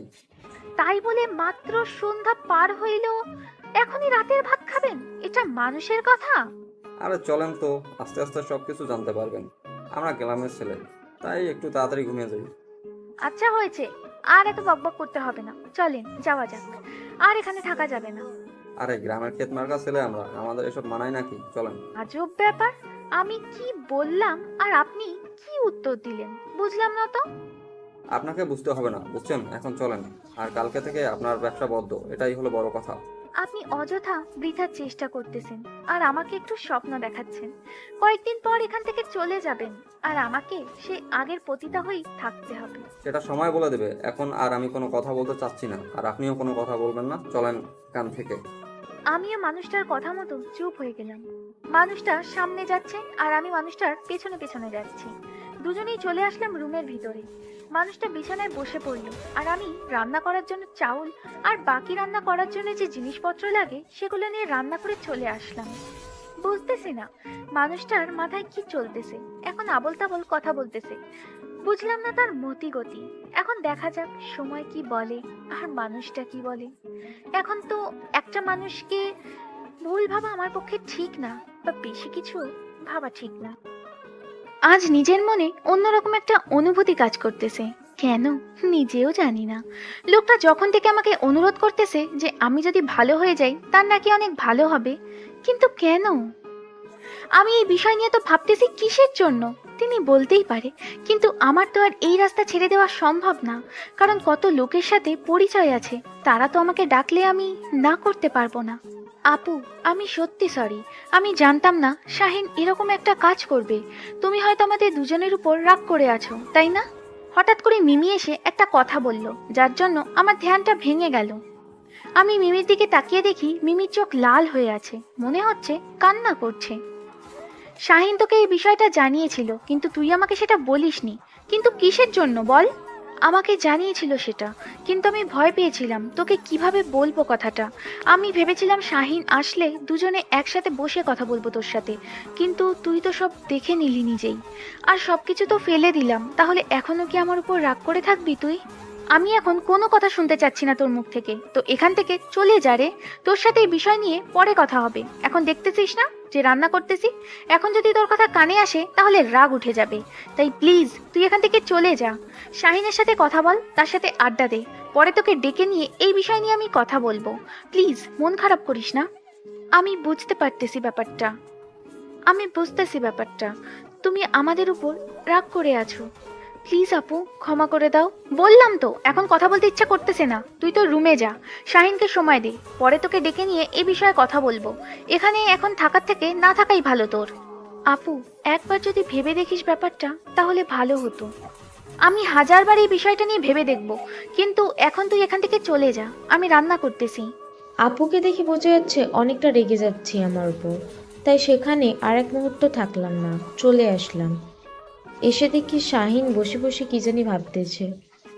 আমি শাহিন কোনো কিছু না বলে শাহিনের পাশ কাটিয়ে গিয়ে বিছানায় শুয়ে পড়লাম। আপু কি এখনো আমাদের উপর রেগে আছে? তোমাকে কি বললো? ক্ষমা করে দিয়েছে নাকি উল্টো রাগ দেখিয়েছে? তোমাকে কত করে মানা করলাম যে ওই জিনিসগুলো নিয়ে আমার বাসায় এসো না, তুমি তো আমার কথা শুনলে না। এখন দেখলে তো আমি বলেছিলাম যে আপু রাগ করবে, তারপরও তুমি আমার কথা শুনলে না। এখন তুমি যাও, গিয়ে আপুকে বুঝিয়ে আসো। আমাকে তো যাতা শুনিয়ে দিল। মন খারাপ করিও না, দেখবে পরে আপু তোমাকে সব কিছু বুঝিয়ে বলবে। দেখি কতক্ষণ পর আপুর রাগটা ভাঙিয়ে এখন চুপচাপ শুয়ে থাকতো। মিমির সাথে এরকম ব্যবহার করা আমার ঠিক হলো না। কি জানি কি ভাবতেছে আমাকে নিয়ে। আজকে প্রথমবার মিমির সাথে এত কঠিনভাবে কথা বললাম। এর আগে কখনো এত কঠিনভাবে মিমির সাথে কথা বলিনি। মিমি অনেক দুঃখ পেয়েছে হয়তো আমার কথায়। দুঃখ পাবে, কারণ আমি তো তাকে ভালো মতো কথা বললাম না, উল্টা তাকে ঝাড়ি মারলাম আর বললাম যে তার কথা এখন আমার কানে আসলে আমার নাকি বিরক্ত লাগবে। এটা কি ধরনের কথা বললাম আমি? এটা তো আমার সাথে মানায় না। আমি কেন মিমিকে এত দুঃখ দিয়ে কথা বললাম? মিমির থেকে তো অনেকদিন পর আলাদা থাকবো, কেন আমি তার সাথে সম্পর্কটা নষ্ট করতেছি এখন আমি? কারণ সে আমার নিঃসঙ্গ জীবনে সঙ্গী হয়ে এসেছিল। তার সাথে এরকম আচরণ করা আমার বোধহয় ঠিক হলো না। মিমি, আমাকে ক্ষমা করে দিস। আমি নিজের ইচ্ছাতে এটা করতে চাইনি, ইচ্ছার বিরুদ্ধে গিয়ে তোকে এভাবে কথাটা বলেছি। আমাকে ক্ষমা করে দিস মিমি। কি ব্যাপার, রান্না করা বাদ দিয়ে মন খারাপ করে এভাবে বসে আছেন? ভাত যে এপাশে নষ্ট হয়ে যাচ্ছে, গন্ধ বের হচ্ছে ভাত থেকে, পুড়ে যাচ্ছে, ব্যাপার কি? কি নিয়ে এত টেনশন করতেছেন? কখন যে ভাত পোড়া লেগে গেছে আমি বুঝতেই পারিনি। মিমির কথা টেনশন করতে করতে এদিকের খেয়াল হারিয়েই ফেলেছি। তাড়াহুড়ো করে ভাতের হাঁড়িটা চুলা থেকে নামিয়ে রাখলাম। ওনার দিকে তাকিয়ে দেখি উনি অবাক দৃষ্টিতে আমার দিকে তাকিয়ে আছে। কি ব্যাপার, আপনি এভাবে আমার দিকে তাকিয়ে আছেন? কি ব্যাপার কি? আচ্ছা বলেন তো, আজকে আপনার কি এমন হয়েছে যার জন্য আপনি বারবার কান্না করতেছেন? ব্যাপার কি? আপনার কি চোখে সমস্যা আছে? আমি রান্না করতেছি, আর রান্না করতে আসলে আমার চোখ দিয়ে পানি পড়ে। আমি কান্না করতেছি না তো? আর কত আমার সামনে এভাবে অভিনয় করবেন? বুঝতেছি না, ভালোই তো অভিনয় করতে পারেন। আরে আমি কি অভিনয় করলাম? আপনিও এখানে বসে থাকেন, চুলার ধোঁয়া এসে আপনার চোখেও লাগবে, আর আপনার চোখ থেকেও পানি পড়বে। বিশ্বাস না হলে এখানে বসে থাকেন। আচ্ছা হয়েছে, আর ঝগড়া করতে চাচ্ছি না আপনার সাথে। তাহলে রান্নাটা কত দূর? এই তো ভাত রান্না করা শেষ, এখন তরকারিটা রান্না করব। আপনি এত পেটুক মানুষ, আপনাকে তো দেখে বোঝা যায় না। এখানে আবার আমি পেটুক হলাম কিভাবে? অনেক হয়েছে আপনার বকবকানি, এখন এখান থেকে চলে যান, আমাকে রান্না করতে দেন। কত ক্ষুধা লেগেছে লাগুক। আজকে আমার কষ্টটা আপনি বুঝলেন না, তাই একটু তাড়াতাড়ি রান্না করেন না প্লিজ। যদি আপনি আমার সাথে এত বকবক করেন তাহলে আমি রান্না করব কিভাবে? আর রান্নায় মনোযোগ দিতে না পারলে রান্নাটা তাড়াতাড়ি হবে কি করে? রান্না করতে আমার মনোযোগ দিতে হয়, আজকে প্রথম শুনলাম। রান্না করতে মনোযোগ দিতে হয় না, এটা আজকে আমি আপনার মুখ থেকে প্রথম শুনলাম। রান্নায় যদি মনোযোগ না দিই তাহলে রান্নাটা সুস্বাদু কি করে হবে? আপনার সাথে আমি কথা বলতে পারবো না, তাই আমি এখান থেকে চলে যাচ্ছি। আপনি আপনার মন দিয়ে রান্নাটা শেষ করুন আর সুস্বাদু করে তুলুন। আপনি যদি পুরুষ না হয়ে মহিলা হতেন তাহলে আরো ভালো হতো, কারণ আপনি যে এত পরিমাণ ঝগড়া করতে পারেন আপনাকে প্রথমে দেখে বুঝতেই পারিনি, কিন্তু এখন হাড়ে হাড়ে বুঝতে পারতেছি। এটা কি বললেন আপনি? আপনার কাছ থেকে এটা কখনো আশা করিনি আমি। আপনি আমাকে মেয়ে হতে বলতেছেন? আপনাকে কিচ্ছু আশা করতে হবে না, বুঝছেন? এখন আপনি এখানে চুপচাপ মেরে বসে থাকেন, না হলে ঘরে গিয়ে শুয়ে থাকেন। আমাকে রান্না করতে দেন, এত বকবক করলে রান্নার কাজ করবো কিভাবে আমি? আচ্ছা তাহলে আমি এখান থেকে চলে যাচ্ছি, আপনি রান্নার কাজটা শেষ করুন তাড়াতাড়ি। কথাটা বলে আমি সেখান থেকে চলে আসলাম। এখানে আর কি করব, অনেক জ্বালাইলাম, আর এখন জ্বালানো ঠিক হবে না, তাহলে অতিরিক্ত হয়ে যাবে। রান্নাঘর থেকে বের হয়ে একটু দূরে একটা গাছের নিচে বসে পড়লাম। আজকে চাঁদটা অনেক উজ্জ্বল দেখাচ্ছে, মনে হচ্ছে আজকে চাঁদটা পরিপূর্ণ হয়ে ফুটে উঠেছে। গাছের নিচে বসে চাঁদের দিকে তাকিয়ে আসি, অন্যরকম একটা অনুভূতি নিয়ে আসতেছে মনের ভিতর। আজকে বাসার কথা খুব মনে পড়তেছে। যদি তারা আমাকে ভুল না বুঝতো তাহলে হয়তো এই পরিস্থিতির শিকার হতে হতো না আমাকে। আজকে আমার এসব কিছুই থাকতো না। যেটা ভাগ্যে ছিল সেটাই হয়েছে, এত কিছু ভেবে লাভ কি? এক দৃষ্টিতে চাঁদের দিকে তাকিয়েই রইলাম। আজকে চাঁদের সাথে কথা বলবো। প্রথমে তো ভেবেছিলাম লোকটা অনেক গম্ভীর স্বভাবের, এখন দেখতেছি না, লোকটা অনেকটা ফুরফুরা মাইন্ডের, অনেক মজা করতে পারে, আর কারোর যদি মন খারাপ থাকে তার মন ভালোও করতে পারে। লোকটার সাথে দেখা হওয়ার পর থেকে আমার জীবনটা কেমন জানি পরিবর্তন হতে চলেছে, কিন্তু আমার তো পরিবর্তন হওয়া যাবে না। যদি পরিবর্তন হই তাহলে খাবো কিভাবে, পড়বো কিভাবে, চলবো কিভাবে? লোকটার সাথে গতকাল ছিলাম, আজকে সারা দিন ছিল, তাই কোথাও যাওয়া হয়নি, কিন্তু আজকে রাতে দেখি একটা কাস্টমার সন্ধানে বেরোতে হবে, না হলে কয়েকদিন পর তো হাতের টাকা শেষ হয়ে যাবে। রান্নার কাজ দ্রুত শেষ করলাম, শেষ করে ঘরে নিয়ে আসলাম খাবারগুলো। এসে দেখি লোকটা ঘরে নেই। গেল কোথায় তাহলে? আশেপাশে তাকিয়ে দেখলাম কোথাও দেখা যাচ্ছে না। আমার সাথে রাগ করে আবার কোথাও চলে গেল না তো? এটা কিভাবে সম্ভব? আমি তো তার সাথে শুধু মজা করতেছিলাম। লোকটা কি সিরিয়াসলি নিয়ে নিল আমার কথাগুলো? না, এটা হতে পারে না। এত রাতে কোথায় যাবে উনি? ঘর থেকে বেরিয়ে একটু উকি দিয়ে দেখলাম লোকটা একটা গাছের নিচে বসে আছে। কি ব্যাপার, হঠাৎ করে উনি এত রাতে বাইরে একা একা কি করতেছে? আমি ধীরে ধীরে লোকটার কাছে গিয়ে দাঁড়িয়ে পড়লাম। কিছু বললাম না, নিঃশব্দে পিছনে দাঁড়িয়ে রইলাম। দেখি লোকটা কি দেখতেছে। লক্ষ্য করে দেখলাম লোকটা চাঁদের দিকে এক দৃষ্টিতে তাকিয়ে আছে। বুঝলাম না, চাঁদের দিকে এক দৃষ্টিতে তাকিয়ে থাকার কি আছে? আজকে নতুন করে তাদের রূপ বেরিয়েছে নাকি? এইখানে এইভাবে একা একা বসে আছেন কিসের জন্য শুনি? আজকে চাঁদটাকে দেখতে ভীষণ সুন্দর লাগতেছে, তাই চাঁদটাকে দেখতেছি। অনেক চাঁদ দেখেছেন, এখন চলেন, খাবার রেডি, এখন গিয়ে খাবারগুলো খেয়ে নেন। এত তাড়াতাড়ি হয়ে গেল? আমি তো ভেবেছিলাম আরো মনে হয় অনেক সময় লাগবে, কিন্তু আপনি এত তাড়াতাড়ি কিভাবে করলেন? মেজাজ গরম করাবেন না, এখন চলেন না। আপনার এত রাগ! আমি তো প্রথমে ভেবেছিলাম আপনি ভীতু একটা মহিলা, কিন্তু এখন টের পাচ্ছি আপনি যে কতটা বোধ মেজাজি একটা মহিলা। নিজের মুখ সামলিয়ে কথা বলবেন, বুঝছেন? না হলে কিন্তু হিতে বিপরীত হয়ে যাবে আপনার সাথে। তাই নাকি? কি হবে আমার সাথে? শুনতে চাই আমি একটু। ভালোবাসে না বলেছিলাম, তাহলে আজকে আপনাকে বাইরে থাকতে হবে। আমি গিয়ে রুমের দরজা দিয়ে শুয়ে পড়বো। মিমির সাথে কথা বলবেন না? আজকে কথা বলতে ইচ্ছা করতেছে না, এখন চলেন, এখানে আর থাকতে ইচ্ছা করতেছে না। গিয়ে খাবারগুলো খেয়ে নেন, গরম গরম, ঠান্ডা হয়ে গেলে ভালো লাগবে না। আর কিছুক্ষণ এখানে বসে থাকি? ভালো লাগতেছে? আপনিও বসেন, দেখবেন যে আপনারও ভালো লাগবে। ভালো লাগার গুষ্টি কিলাই। আমাকে বাইরে যেতে হবে, বুঝছেন? আমার হাতে টাকা নেই, আর এভাবে বসে খাইলে 2 দিন পর আমার হাত শূন্য হয়ে যাবে, তখন খাবো কিভাবে? আপনাকে কি বলছি আর আপনি এসব কি বলতেছেন? বলছি না কালকে একসাথে কাজ করতে যাব, আপনাকে আর এইসব কাজ করতে হবে না। এত সহজে তো আর এই কাজ ছেড়ে দেওয়া যায় না, তাই না? আমাকে কাজ চালিয়ে যেতেই হবে। আমি যেহেতু বলেছি আপনাকে ভালো করে ছাড়বো, তো আপনাকে আমি কোথাও যেতে দিচ্ছি না। আপনার সাথে এখানে অযথা তর্ক করতে চাচ্ছি না। চলেন, খাবারগুলো খেয়ে নিবেন। এখানে বসে পড়েন এত রাগ না দেখিয়ে, দেখবেন যে এই শীতল বাতাসে আপনার প্রাণটা ঠান্ডা হয়ে যাবে। একটু আগে না বললেন আপনার খুব খিদা লেগেছে, আর এখন বলতেছেন শীতল বাতাসে প্রাণ ঠান্ডা হয়ে যাবে? মজা করতেছেন আমার সাথে? ভালো লাগবে আপনার এই শীতল বাতাস খেয়ে, দেখেন মন ঠান্ডা হয় কিনা। আচ্ছা, তাহলে আজকে আপনি বাইরে থাকেন, আমি গেলাম। কথাটা বলে আমি রুমের দিকে আসতে লাগলাম। হঠাৎ করে দেখলাম যখনই চিল্লাচ্ছে, ব্যাপার কি? আমি পিছনে তাকিয়ে অবাক হয়ে গেলাম। এটা কি করে সম্ভব? এত বড় একটা মানুষ এই কাজ কেমনে? আমি ওনার কাছে এগিয়ে যেতেই যেটা ঘটনা ঘটলো, একটা অবাস্তব ঘটনা। ছোট বাচ্চাদের মতো ন্যাকামি তো ভালোই করতে পারেন, তাই না? দেখেন গাছটাকে একদম ভূতের মতো দেখা যাচ্ছে, যে কেউ ভয় পাবে। তাই বলে ছোট বাচ্চাদের মতো এইভাবে চিল্লাবেন? আমার ভুল হয়ে গেছে, আমাকে মাফ করে দিবেন। তাও আপনি নিজেকে কন্ট্রোল রাখুন। নিজের মাথায় কি কমন সেন্স বলতে কিছুই নেই? যেভাবে চিল্লাই উঠছেন, আমি ভেবেছিলাম কি না কি হয়ে গেল আপনার সাথে। আমার কলিজায় যে কি একটা আঘাত লেগেছিল সেটা আমি বুঝতে পেরেছি। আচ্ছা চলেন, খাবারগুলো তো ঠান্ডা হয়ে যাচ্ছে, এখন এখানে থেকে কি করব? আমি যখনই কোনো প্রসঙ্গ নিয়ে কথা বলি, আপনি উল্টো প্রসঙ্গ এনে সেখানে ঢুকিয়ে দেন। ব্যাপার কি? আচ্ছা, আর কখনো এরকম করবো না। এখন চলেন, গিয়ে খাবারগুলো খাওয়া যাক। দেখেন, আমার উপর মন খারাপ করে কোনো লাভ হবে না, বুঝছেন? আমি কারোর মন ভালো করতে পারি না, আমি শুধু মানুষদের সুখ দিতে পারি। কারোর মন ভালো করার দায়িত্ব আমি নিতে চাই না। অনেক রাত হয়ে গিয়েছে, আমি আর কোনো বিষয় নিয়ে কথা বলতে চাচ্ছি না। আমার প্রচুর ঘুম পাচ্ছে, এখন খাওয়া দাওয়া শেষ করে আমি ঘুমিয়ে যাব। আপনার যেখানে খুশি সেখানে চলে যান। তারপর লোকটা রুমের ভিতরে চলে আসলো। আমি লোকটার পিছনে পিছনে চলে আসলাম, কিন্তু কোনো কথা বললাম না লোকটার সাথে। আমি রুমে এসে দেখি লোকটা নিজে থেকে খাবার নিয়ে নিচ্ছে আর খাচ্ছে। আমিও কোনো কিছু না বলে খাবারগুলো নিয়ে খেতে লাগলাম। দেখলাম যে লোকটা খাওয়া দাওয়া শেষ করে শুয়ে পড়লো। আমি একটু কথা বলার চেষ্টা করলাম, কিন্তু লোকটা কোনো পাত্তা না দিয়ে শুয়ে পড়লো। কিছুক্ষণ পর দেখলাম লোকটা ঘুমিয়ে পড়েছে, তাই আমিও আর দেরি না করে শুয়ে পড়লাম।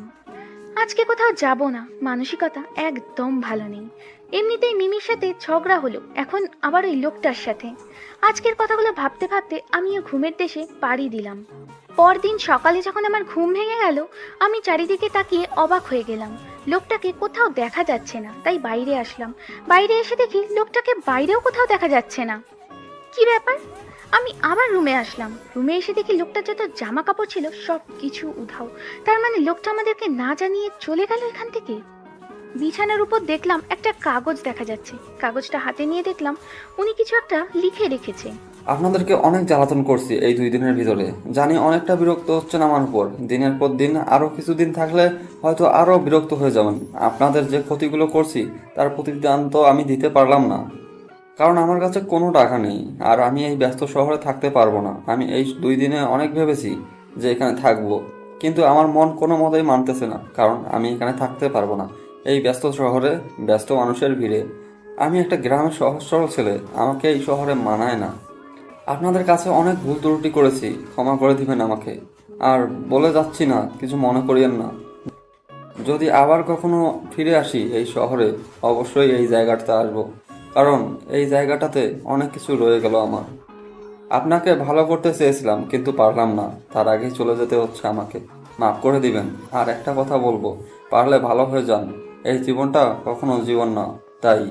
সামান্য একটা কথা বলেছিলাম, তার জন্য অভিমান করে চলে যেতে হবে? এটা আমি মেনে নিতে পারতেছি না। কেন আমি এরকম করতে গেলাম তার সাথে কালকে? আর আমি কি জানতাম যে আমার এই সামান্য কথা তার কাছে অসামান্য হয়ে দাঁড়াবে, যার জন্য এখান থেকে সে ছেড়ে চলে যাবে? তার থেকেও বড় কথা হচ্ছে লোকটার কাছে একটা টাকাও নেই, আমি দেখেছিলাম। আর লোকটা তো এখানে বলে গিয়েছে তার কাছে টাকা নেই। তাহলে শহর ছেড়ে বাড়ি যাবে কিভাবে লোকটা? কেন যে এরকম করতে গেলাম লোকটার সাথে, খুব খারাপ লাগতেছে।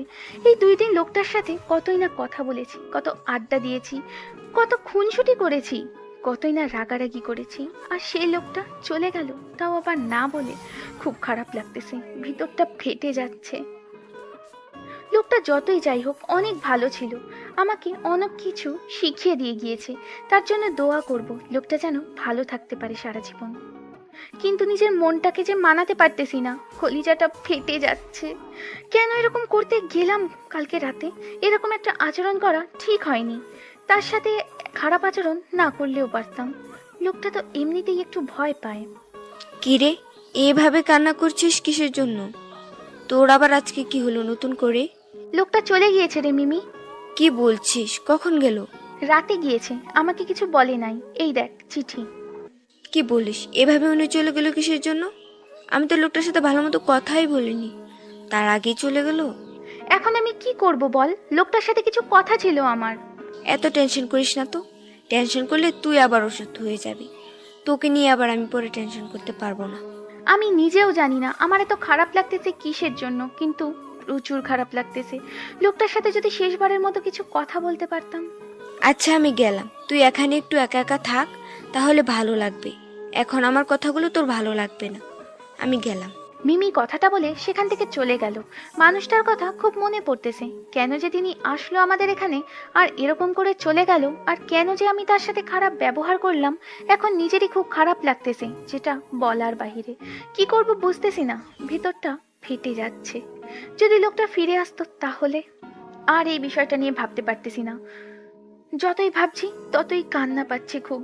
তাই নিজেকে একটু কন্ট্রোল করার চেষ্টা করলাম। তার উপর যেটা মায়া ছিল সেই মায়াটা কাটানোর চেষ্টা করতেছি। তাই ঘুমের জন্য বিছানায় শুয়ে পড়লাম। যাই হোক, তাহলে শেষ পর্যন্ত একটা কাজ খুঁজে পেলাম। এখন তাহলে বাসায় ফেরা যাক। কিন্তু যে ঘটনা ঘটিয়ে এসেছি, কি যে হয়ে আছে সেখানকার অবস্থা, আমি গেলে যে কি শুরু হয়ে যাবে বুঝতেছি না তো। জঙ্গলের পথ ধরে বাসার দিকে আসতে লাগলাম। বাসার কাছাকাছি এসে পুরোটা বাড়ি শান্তশিষ্ট হয়ে আছে, কাউকে দেখা যাচ্ছে না। কলিজা শুকিয়ে যাচ্ছে, কি জানি কি হচ্ছে ভিতরে। আমি তো যে ঘটনা ঘটিয়েছি, আমাকে দেখলে কি বলবে। আমি ভয়ে ভয়ে লুকিয়ে দেখলাম যে কেউ দেখা যাচ্ছে না। তাই ঘরে প্রবেশ করলাম। আমি ভয়ে ভয়ে বিছানায় এক সাইডে গিয়ে বসে পড়লাম। ওনাকে দেখে কিছুক্ষণ তাকিয়ে রইলাম, কারণ দেখে বোঝা যাচ্ছে যে কান্না করছিল মনে হয়, কারণ চোখের নিচে একটু দাগ হয়ে আছে পানির। আমার কেন জানি মনে হচ্ছে আমার রুমে কেউ প্রবেশ করেছে, কিন্তু কতটা সত্যি সেটা চোখ খুললে বুঝতে পারবো। চোখ খুলে পাশে তাকিয়ে আমি অবাক দৃষ্টিতে তাকিয়ে রইলাম পাশে বসে থাকা মানুষটার দিকে। এটা কিভাবে সম্ভব? আমি স্বপ্ন দেখতেছি না তো? আমি তো ঘুমিয়েছিলাম, স্বপ্ন হতে পারে, এটা কখনো বাস্তব হতে পারে না। এভাবে অবাক হয়ে তাকিয়ে থাকার কি আছে? আমাকে দেখে কি মনে হচ্ছে যে আমি এখানে এসে ভূত বসে আছি? আমি কি যেটা দেখতেছি সত্যি দেখতেছি নাকি? আপনি আমার গায়ে চিমটি কাটেন তো আগে। যেটা দেখতেছেন সত্যি দেখতেছেন, চিমটি কাটতে হবে না। কিসের জন্য? আমি তো জলজান্ত এখানে একটা মানুষ বসে আছি, আর আপনি আমার সাথে কথা বলতেছেন, তাও বিশ্বাস হচ্ছে না? আপনি এখানে এসেছেন কিসের জন্য? আমাদের মতো খারাপ মানুষদের বাসায়? আপনাকে তো এখানে মানায় না।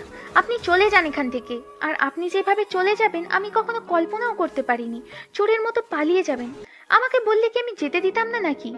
আপনাকে এখানে কি আমরা বন্দি করে রেখেছিলাম?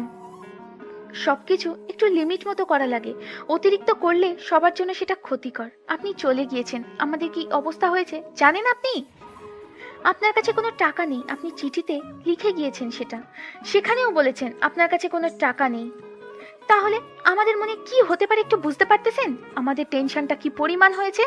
আপনি যদি বলতেন যে আপনি বাসায় যাবেন, হয়তো আমাদের কাছে টাকা ছিল না, কিন্তু আমরা কারোর কাছ থেকে ধার করে নিয়ে আপনাকে বাসায় পাঠিয়ে দিতাম। আপনার যেহেতু এখানে মন বসতেছে না, আর আমরা তো আপনাকে বাধ্য করতেছি না যে এখানেই থাকতে হবে, তাই না? আপনি কোনো অপরাধ করেননি যে আপনাকে এখানে আমরা বেঁধে রাখবো। এখন আমাকে কিছু বলতে দেন, তারপর আপনার যত কথা আছে সব শোনাবেন। এখন আমি বলবো, আপনি শুনবেন, এর থেকে একটা কথাও বলবেন না। আপনি এখান থেকে চলে গিয়েছেন না, একটা চিঠি লিখে গিয়েছেন। আমাদের মনের অবস্থা কি হবে একবারও ভেবেছেন? বুঝতে পেরেছেন? আর আমাদের মনের অবস্থাটা একটু আপনার বোঝা উচিত ছিল। মেনে নিলাম আপনি আমাদের সাথে মজা করতেছিলেন, কিন্তু কেউ কারোর সাথে এরকম মজা করে? এখন আপনি বলবেন আপনি মজার ছলে চলে গিয়েছেন, এটাই তো, তাই না? আপনি যা বলছেন সব সত্যি, কিন্তু আমি সত্যি সত্যি চলে যেতাম। কিন্তু আবার কি? আবার ফিরে আসলেন কেন এখানে? আমাদের মতো খারাপ মানুষদের মাঝে আপনি তো ভালো মানুষ, আপনি চলে যেতে পারতেন। এখানে ফিরে আসার মানে কি? আসলে আমার গ্রামের বাসায় অনেক সুন্দর ভালো একটা পরিবেশ ছিল, আর আমার পরিবারও অনেক সুন্দর ছিল, কিন্তু হঠাৎ মাঝপথে আমার মা মারা যায়। তখন আমার বাবা দ্বিতীয় বিয়ে করে, আর দ্বিতীয় মা আমার উপর এতই অত্যাচার করে প্রতিদিন, যেটা আপনি শুনলেও হয়তো আপনার চোখে থেকে পানি পড়বে। যেমন আপনার একটা করুণ কাহিনী আছে, তেমন আমারও একটা করুণ কাহিনী আছে, যার জন্য আজকে আমি ঢাকা শহরে আসতে বাধ্য হয়েছি। তাহলে আপনি একটা বিয়ে করে নিয়ে শ্বশুরবাড়ি চলে যেতে পারতেন। শহরে এসেছেন কিসের জন্য? মুখে একটা কথা বলা যায়, আর সেটা কাজ করে দেখানোর মধ্যে আকাশ পাতাল পার্থক্য রয়েছে। আপনি সেটা ভালো করে জানেন। তাহলে আবার এখানে ফিরে আসলেন, ব্যাপার কি? আবার কি উদ্দেশ্য নিয়ে আসলেন এখানে? উদ্দেশ্য নিয়ে আসবো কিসের জন্য? পার্মানেন্টলি থাকতে এসেছি এখানে, কারণ আমি একটা কাজ খুঁজে পেয়েছি, আর এখান থেকে কোথাও যাচ্ছি না। এখান থেকে বেশি দূর না, অল্প কিছুক্ষণ গেলেই কাজের স্থান পৌঁছে যায়। তাই একদম ঠিক করে নিয়েছি আর কোথাও যাব না। যতই কষ্ট হোক এখানেই থাকবো। দেখেন একটা কথা বলি, আমরা খারাপ মানুষ। আমাদের এখানে থাকার আগে বেশ কিছুবার ভেবে দেখেন, আপনি অন্য কোথাও থাকতে পারবেন। আমাদের এখানে থাকার থেকে না থাকাই ভালো আমার মনে হয়। এখন এত কথা বলতে পারবো না, প্রচুর ক্লান্ত লাগতেছে। আপনি একটু সরে পড়েন, আমি শুবো। আমার প্রশ্নগুলোর উত্তর দিবেন, তারপর কত ক্লান্ত লেগেছে সেটা আপনার ব্যাপার, কিন্তু আমার প্রশ্নগুলো এখনই উত্তর চাই। সবসময় রাগ দেখালে কি ভালো লাগে? বলতেছি না, ঘুম পাচ্ছে খুব। আমি এখন ঘুমাবো, আপনি আপনার কাজগুলো শেষ করে নেন। অনেক শুয়েছিলেন, এখন যান। আজব কথাবার্তা বলতেছেন তো। আমি কি বলতেছি আর উনি কি বলতেছেন? রাগ তোলাবেন না কিন্তু আমার। অনেক তো কান্না করেছেন, এখন খুশিতে গিয়ে রান্না করে আনেন রাত্রের জন্য। কে বলেছে আমি কান্না করছি? আপনি নিজের মুখটা বন্ধ রেখে শুয়ে থাকেন, ফালতু লোক কোথাকার। আমি ফালতু লোক সেটা আপনাকে বলতে হবে না। আপনি যান আর নিজের কাজগুলো করে আসেন গিয়ে। ওনাকে রাগ দেখাচ্ছি ঠিকই উপরে উপরে, কিন্তু ভেতরে অনেকটা ভালো লাগতেছে উনি ফিরে এসেছে তার জন্য। এখন মনের মধ্যে অনেক শান্তি কাজ করতেছে, কারণ লোকটা হঠাৎ করে চলে গিয়েছিল না বলে। তাই এত পরিমাণ কষ্ট হবে আমি কখনো ভাবতে পারি না একটা অচেনা লোকের জন্য। যাই হোক, লোকটাকে দেখলাম উনি শুয়ে পড়লো, মনে হচ্ছে অনেক ক্লান্ত হয়েছে। তাই আমি রান্নাঘরে চলে আসলাম। ওনার জন্য কিছু নাস্তা রেডি করতে হবে, সারাদিন কাজ খুঁজতেছিল, তার জন্য কোনো কিছু খাইতে পারিনি, আর তার কাছে তো টাকা নেই, খাবে কি করে? কিরে, তোর নাকি মাথা ব্যথা করতেছে? মন খারাপ এখনো? আবার রান্নাঘরে ব্যাপার কি? আমি রান্না করতেছি, তুই শুয়ে থাক। যার জন্য মন খারাপ ছিল সে তো এখন এখানে চলে এসেছে, তাই মনটা ভালো হয়ে গিয়েছে, আর তার জন্য ভালো কিছু রান্না করবো আজকে। তুই গিয়ে শাহিনের সাথে কথা বল। শাইনের সাথে পরে কথা বলবো, আগে মানুষটার সাথে কথা বলে আসি। আজকে 3 দিন হয়ে যায়, তার সাথে ভালো মতো কথা বলতে বলতে পারিনি। নাকি তোর আবার হিংসা হবে যদি আমি যাই আর কিছু করি তার সাথে? যা ইচ্ছা করতে পারিস, আমার এটা নিয়ে কোনো সন্দেহ নেই, কারণ মানুষটা এত ভালো তোকে কাছে যেতেই দেবে না। আচ্ছা, তোর মুখে তো তার অনেক প্রশংসা শুনেছি, আর এখন শুনতেছি। এখন আমি যাই, দেখি। আচ্ছা, কথা বল, কিন্তু শান্তশিষ্টভাবে কথা বলিস, লোকটা অনেক ভদ্র, এই কথাটা মাথায় রাখিস। আমাকে নিয়ে কোনো টেনশন করতে হবে না তোকে, তুই তোর কাজ কর, আমি আমার কাজ করতেছি গিয়ে। কথাটা বলে মিমি আমার এখান থেকে চলে গেল আমাদের রুমে, আর আমি এদিকে রান্নায় মনোযোগ দিলাম, কারণ আজকে ভালো কিছু রান্না করতে হবে। মানুষটা এখানে এসেছে থেকে ভালো কিছু খাইতে পারে না, আজকে মন ভালো আর হাতে টাকাও আছে, তাই কোনো টেনশন হচ্ছে না। ভালো কিছু বাজার করে নিয়ে আসা হয়েছে শাহিনের জন্য। এখন যেহেতু মানুষটাও এসেছে, তাহলে একসাথে দুইটাই হয়ে যাবে, মনটাও ভালো থাকবে আর রান্নাটাও সেই মজাদার হবে আজকে। কি ব্যাপার, আপনাকে তো আজকে দেখতে পেলাম না, কোথায় গিয়েছিলেন? আমি শুয়েছিলাম, হঠাৎ করে দেখলাম একটা মেয়ে আমাদের রুমে চলে আসলো। আমি সেই দিকে খেয়াল না করে শুয়েছিলাম, কিন্তু হঠাৎ করে মেয়েটা যখন কথা বললো তখন বুঝতে পারলাম মেয়েটা আর কেউ না, মিমি। তাই উঠে পড়লাম বিছানার উপরে। কাজ খোঁজার জন্য বাইরে গিয়েছিলাম সকালে, কিন্তু একটা অঘটন ঘটিয়েছিলাম, যার জন্য আমি একান্তভাবে সরি। আমি জানি আপনারা অনেক কষ্ট পেয়েছেন আমার এই ব্যবহারের জন্য। সেটা না হয় বুঝলাম, কাজ করতে গিয়েছিলেন, কিন্তু আমাদের অত্যন্ত একটু জানিয়ে যেতেন, তাহলে তো আমরা আর এত টেনশন করতাম না। আমারটা বাদ দেন, আপুর কি অবস্থা হয়েছিল, সারাদিন বিছানা থেকেই ওঠেনি, মাত্র উঠে এখন রান্নাঘরে চলে গেল আপনাকে দেখার পর। তার জন্য আমি আবারও আপনাদের কাছ থেকে ক্ষমা চাচ্ছি, আমাকে ক্ষমা করে দিবেন। আমি আর কখনো এরকম করব না। আর সব থেকে বড় কথা হচ্ছে যে আমি আপনাদেরকে ছেড়ে আর কখনো যাচ্ছি না, কারণ এইখানে একটা কাজের সন্ধান পেয়েছি, এখানে কাজ করব আর এখানে থাকবো। এটা তো অনেক খুশির একটা কথা। তার থেকে বড় কথা হচ্ছে যে আপনাকে তো রুমের বাইরে দেখাই যায় না, সারাদিন রুমের ভিতরে কি করেন? আমাদের সাথে আসবেন, বসবেন, আড্ডা দিবেন। সেটা তো বুঝতে পারলাম, কিন্তু আপনার যে হবু স্বামী এসেছে তাকে তো আপনাকে সময় দিতে হবে। সে আমাকে যদি আপনার পাশে দেখতে পায় তাহলে তো তার জ্বালাতন শুরু হয়ে যাবে, আমি বুঝি, তাই না? তার জন্য আপনার কাছে এখন যাচ্ছি না, যখন আপনার হবু স্বামী চলে যাবে তখন না হয় বসে আড্ডা দেওয়া যাবে আপনার সাথে। আচ্ছা, তাহলে আমি এখন গিয়ে আপুকে রান্নার কাজে সাহায্য করি, আপনার সাথে পরে না হয় আড্ডা হবে। খাওয়ার পর আজকে জমিয়ে আড্ডা দিব সবাই মিলে। আচ্ছা, তাহলে আপনি গিয়ে আপনার আপুকে রান্নার কাজে সাহায্য করেন, আমার কিছু কাজ আছে, আমি কাজগুলো সেরে নিচ্ছি তাহলে। তারপর মেয়েটা রুম থেকে বেরিয়ে গেল। আমি বিছানায় বসে বসে চিন্তা করতে লাগলাম, সমাজের কিছু মুখোশধারী মানুষ আছে, মুখোশহীন খারাপ মানুষ হয়তো ভালো আছে তাদের থেকে। এটা আমার কাছে একটা বাস্তব উদাহরণ হয়ে থাকবে, কারণ আমি তো আজকে 3 দিন হলাম এখানে আছি। এদের ব্যবহার দেখে আমি মুগ্ধ। এরা যতই খারাপ হোক না কেন, এরা অতিথিকে কখনোই অসম্মান করে না। সমাজের এমন লোক আছে যে সবাইকে দেখাবে ভালো, কিন্তু তার ভিতরে খোঁজ খবর নিয়ে দেখেন জঘন্যতম খারাপ সে। প্রতি রাতেই পতিতার কাছে আসে, আর দিনের বেলা পতিতার যত বাজে গালি দেয়, আর তারাই প্রতি রাতে পতিতার কাছে আসে, কিন্তু উপরে উপরে নিজেদের কতটা যে ভালো দেখায় সেটা হয়তো আমরা বুঝতে পারি না, কারণ তারা তো সমাজে মুখোশের আড়ালে থাকে। আমার মনে হচ্ছে এখন সমাজের পতিতারাই হয়তো খারাপ, কিন্তু তাদের মনের ব্যাপারগুলো অনেক ভালো, আর তাদের পেশাটা জঘন্যতম, কিন্তু তারা কি এই জঘন্যতম পেশাটা গ্রহণ করলো সেটাও তো আমাদেরকে ভাবতে হবে। আমরা যদি সকল শ্রেণীর মানুষদের কাজের সুযোগ করে দেই তাহলে কখনো একটা মেয়ে পেটের জন্য পতিতা হয়ে যাবে না। কি ব্যাপার, এত তাড়াতাড়ি তোকে রুম থেকে বের করে দিল? কি বলেছিস তাকে, নাকি খারাপ কিছু কথা বলেছিস? তোর মাথায় সবসময় কি ঘোরে শুনি? আমি একটা ভালো লোকের সাথে কথা বলে আসলাম, ভালো কথা বলবি তা না বলে উল্টোপাল্টা কথা বলতেছিস। আচ্ছা, অনেক হয়েছে, শাহিনকে গিয়ে বল রেডি হতে, কারণ আমার রান্না প্রায় শেষ। আমি সবকিছু এখানে রাখবো না, একটু গাছের নিচে নিয়ে যাব, আজকে পিকনিক করব, রাতের পিকনিক। আজকে আবার নতুন করে তোর মনে এত পীড়িত উঠলো কিসের জন্য? বুঝি, আমি তো সব কিছুই বুঝি।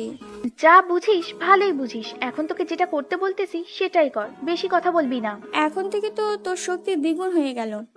এখন আমাকে ঝাড়ি মারবি, ঝাঁটাপিটা করবি, আরো কত কি করবি, আর কত কি যে দেখতে হবে আমাকে। আবার কি শুরু করলি তুই? বলছি না এখান থেকে চলে যা, বেশি ভালো হবে না বলে দিলাম এখন। আরে এত খেপে যাচ্ছিস কিসের জন্য? একটু কথা বলতেছি, কথা বলতে দে। খেপে গেলে কেমন করে তোকে নিয়ে একটু মজা করব বল? আমাকে নিয়ে তোকে কোনো মজা করতে হবে না, এখান থেকে চলে যা। আমি রান্না করতেছি। সবসময় রান্না করার সময় ডিস্টার্ব করিস, ভালো লাগে না। রান্না করার সময় যদি কেউ ডিস্টার্ব করে তাহলে আমার রাগ উঠে যায়। অনেক শুনেছি, আর শুনতে ইচ্ছে করতেছে না। এখন আমি যাচ্ছি, আমার কান ঝালাপালা হয়ে গেল। আরো ঝালাপালা হয়ে যাবে তোর কান। তুই এখন এখান থেকে চলে যা, না হলে কানে পরে শুনবি না। এই অল্প বয়সে আমি বয়রা হতে চাচ্ছি না, তাই আমি এখান থেকে চলে যাচ্ছি। তুই তোর রান্নাগুলো কর মন দিয়ে, আর রান্না যদি একটু খারাপ হয়েছে তাহলে দেখে নেবো তোকে। আচ্ছা, যখন খাবি তখন প্রশংসা করবে, এখন এখান থেকে চলে যা, ভাগ। তুই আমাকে শেষ পর্যন্ত এইভাবে কথাগুলো বলতে পারলি? আমি কখনো কল্পনা করতে পারিনি তুই আমাকে এভাবে কথা শোনাবি আজকে দিন খারাপ বলে। কথাটা বলে মিমি সেখান থেকে হন হন করে চলে গেল। আমি হাসতে হাসতে শেষ মিমির কাণ্ড দেখে। মিমি পিছনে ঘুরে আমাকে দেখে ভেঙচি কাটলো মুখ দিয়ে, কেটে আবার চলে গেল। রুমে গিয়ে রুমের দরজা দিয়ে দিল। এখন কি করে পরে দেখা যাবে। আমি রান্নার কাজটা দ্রুত শেষ করে নিলাম, কারণ রাত হয়ে যাচ্ছে অনেক। আর আমার তো একটা পেটুক মানুষ আছে, একটু রাত হলেই তো আবার এখানে এসে ঘ্যান ঘ্যান শুরু করে দিবে। রান্না কত দূর, কি কত দূর। তাড়াতাড়ি রান্নাটা শেষ করে কাউকে ডাকলাম না, সবকিছু রেডি করে নিলাম। একটা গাছের নিচে অনেক সুন্দর করে সাজিয়ে নিলাম খাবারগুলো। তারপর সেগুলো ভালোভাবে রেখে চলে আসলাম রুমের ভিতরে। রুমে এসে দেখি লোকটা শুয়ে আছে এখনো, কি জানি চিন্তা করতেছে। তাকে কোনো ডিস্টার্ব না করে মিমিকে ডাকলাম। মিমিকে সবকিছু বুঝিয়ে বললাম। মিমি শাহিনকে নিয়ে আসতেছে, তাই আমি আমার রুমে চলে আসলাম। এই যে মিস্টার, অনেক বিশ্রামে আছেন, এখন চলেন, সবকিছু রেডি। এত তাড়াতাড়ি কিভাবে হয়ে গেল রান্না? সেটা নিয়ে আপনাকে ভাবতে হবে না, রান্নার কাজ শেষ করেছি। এখন তাড়াতাড়ি ফ্রেশ হয়ে নেন, সবাই রেডি, আপনার জন্য অপেক্ষা করতেছে। আচ্ছা, তাহলে আপনি গিয়ে অপেক্ষা করুন, আমি ফ্রেশ হয়ে যাচ্ছি। আমি রুমে বসে আছি, আপনি তাড়াতাড়ি ফ্রেশ হয়ে আসেন, একসাথে যাব। তাই আর কোনো কথা বাড়ালাম না, আমি রুম থেকে বেরিয়ে ফ্রেশ হয়ে নিলাম। ফ্রেশ হয়ে রুমে এসে দেখি নীলা খাটের উপর বসে আছে। ওই আমি বাইরে তো কাউকে দেখতে পেলাম না, ওরা কোথায়?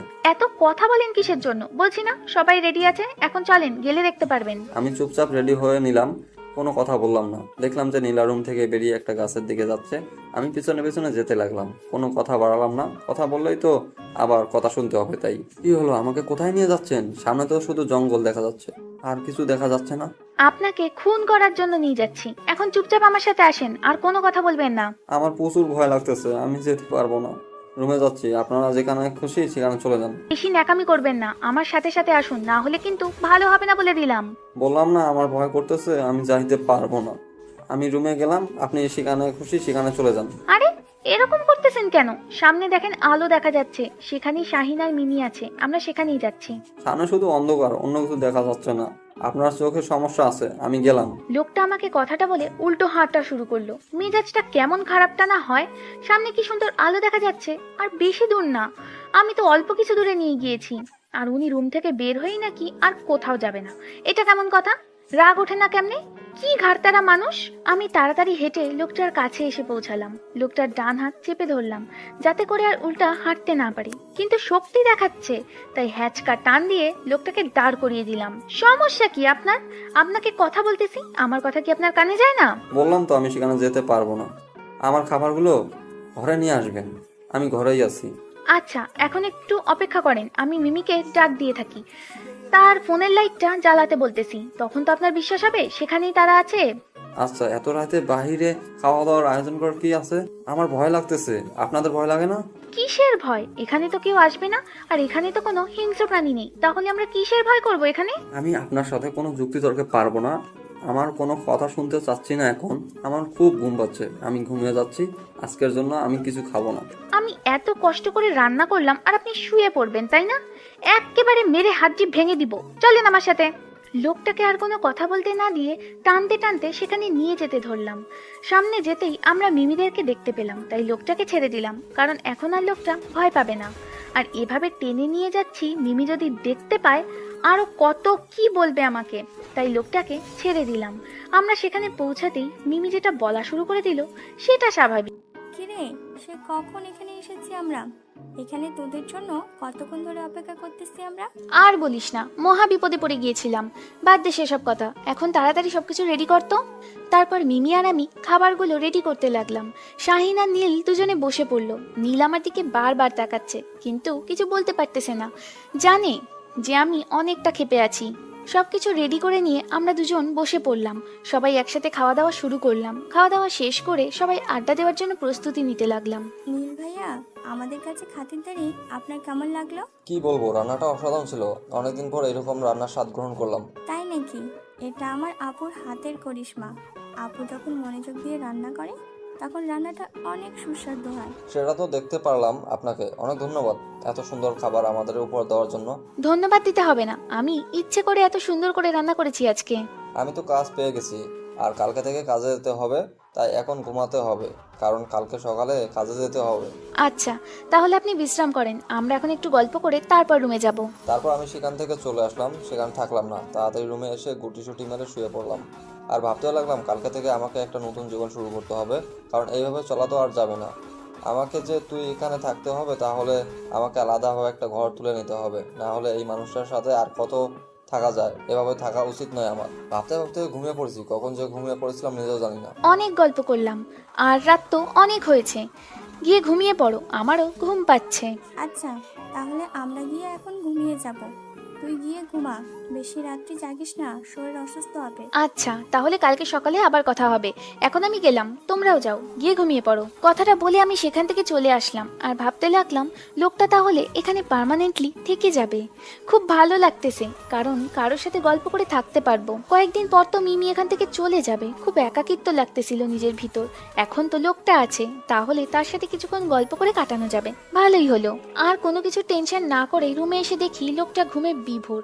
তাই লোকটার দিকে কিছুক্ষণ তাকিয়ে থেকে আমি নিচে শুয়ে পড়লাম। আজকে যদি আমি পতিতা না হই, যদি একটা ভালো মেয়ে হয়ে বেঁচে থাকতে পারতাম, তাহলে লোকটাকে নিয়ে একটু স্বপ্ন দেখতাম। কিন্তু এখন সেটা সম্ভব না, কারণ আমি একটা নষ্ট মেয়ে। একটা ভালো মানুষের জীবন নষ্ট করার কোনো অধিকার নেই আমার। শুয়ে শুয়ে টেনশন করতে লাগলাম, কালকে কোথায় যাব, কি করব না করব। লোকটা বলতেছিল তার নাকি কাজের সন্ধান হয়ে গেছে। আমারও কি কাজ খুঁজে নিয়ে এসেছে নাকি? তার একার খোঁজ খুঁজে নিয়ে এসেছে সেটা তো শুনলাম না। লোকটা তো বলেছিল আমাকে ভালো করবে, তাহলে নিশ্চয়ই আমার কাজ খুঁজে এসেছে। তার মানে আমাকেও সকালে ঘুম থেকে উঠতে হবে। তাই বেশি কিছু টেনশন না করে আমিও ঘুমিয়ে পড়লাম। সকাল সকাল ঘুম থেকে উঠতে হবে। তাই পরদিন সকালে যখন আমার ঘুম ভাঙলো, ঘুম থেকে উঠে দেখি লোকটা এখনো শুয়ে আছে। ব্যাপার কি? ওনার নাকি কাজে যেতে হবে, তাহলে এখনো শুয়ে আছে? এই যে শুনছেন, আপনি নাকি আজকে কাজে যাবেন, তাহলে এখনো শুয়ে আছেন যে? আপনার কি খারাপ লাগতেছে বা অসুস্থ লাগতেছে? শুয়েছিলাম, হঠাৎ করে কে জানে আমাকে ডাকতেছে আর কাজের কথা বলছিল, তাই উঠে বসলাম। উঠে দেখি সকাল হয়ে গেছে, আর একটু লেট হয়ে গিয়েছে, তাই তাড়াতাড়ি উঠে বাইরে চলে আসলাম, এসে ফ্রেশ হয়ে নিলাম। এত তাড়াহুড়ো করতে হবে না, এখনো অনেক সময় আছে হাতে। আস্তে আস্তে ধীরে ধীরে কাজগুলো শেষ করেন, তাহলে কোনো কিছু ছেড়ে যাবেন না। এত তাড়াহুড়ো করলে দেখবেন যে কিছু না কিছু একটা ফেলেই গিয়েছেন। আপনি এইভাবে বসে আছেন কিসের জন্য? রেডি হয়ে নেন, কারণ আপনাকে কাজের সন্ধান পেয়ে গেছি আমি। আমার সাথে আপনাকে কাজ করতে হবে, তাই তাড়াতাড়ি রেডি হয়ে যান। বেশি কথা বলতে পারবো না, আর কোনো কথা শুনতে চাই না এখন আমি। তাড়াতাড়ি রেডি হয়ে নেন। লোকটার কথা শুনে আমরা চুপচাপ রেডি হইলাম।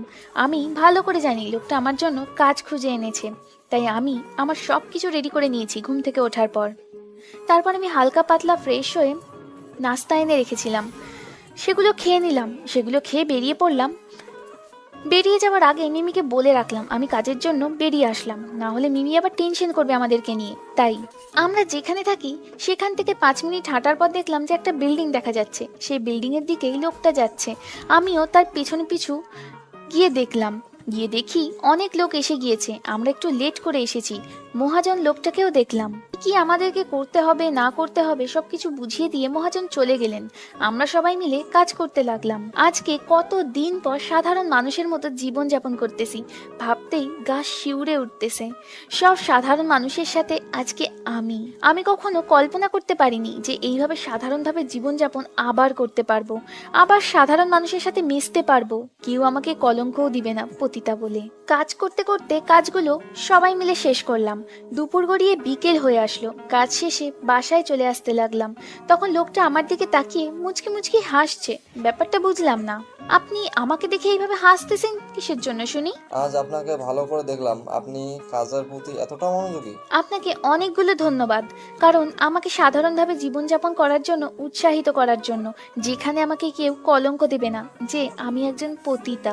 মানুষ চেষ্টা করলে সব করতে পারে, বুঝছেন? তাই চেষ্টার উপর কোনো কথা নেই। আচ্ছা, রাস্তায় এভাবে কথা বলা ঠিক না, মানুষজন দেখে কি বলবে। বাসায় চলেন, তারপর আপনাকে দেখতেছি। এতদিন ধরে থাকতেছি তাও হয় না, আজকে আবার নতুন করে কি দেখবেন আমার? বেশি বকবক না করে তাড়াতাড়ি চলেন, জঙ্গলটা পেরোলেই তো আমাদের বাসা।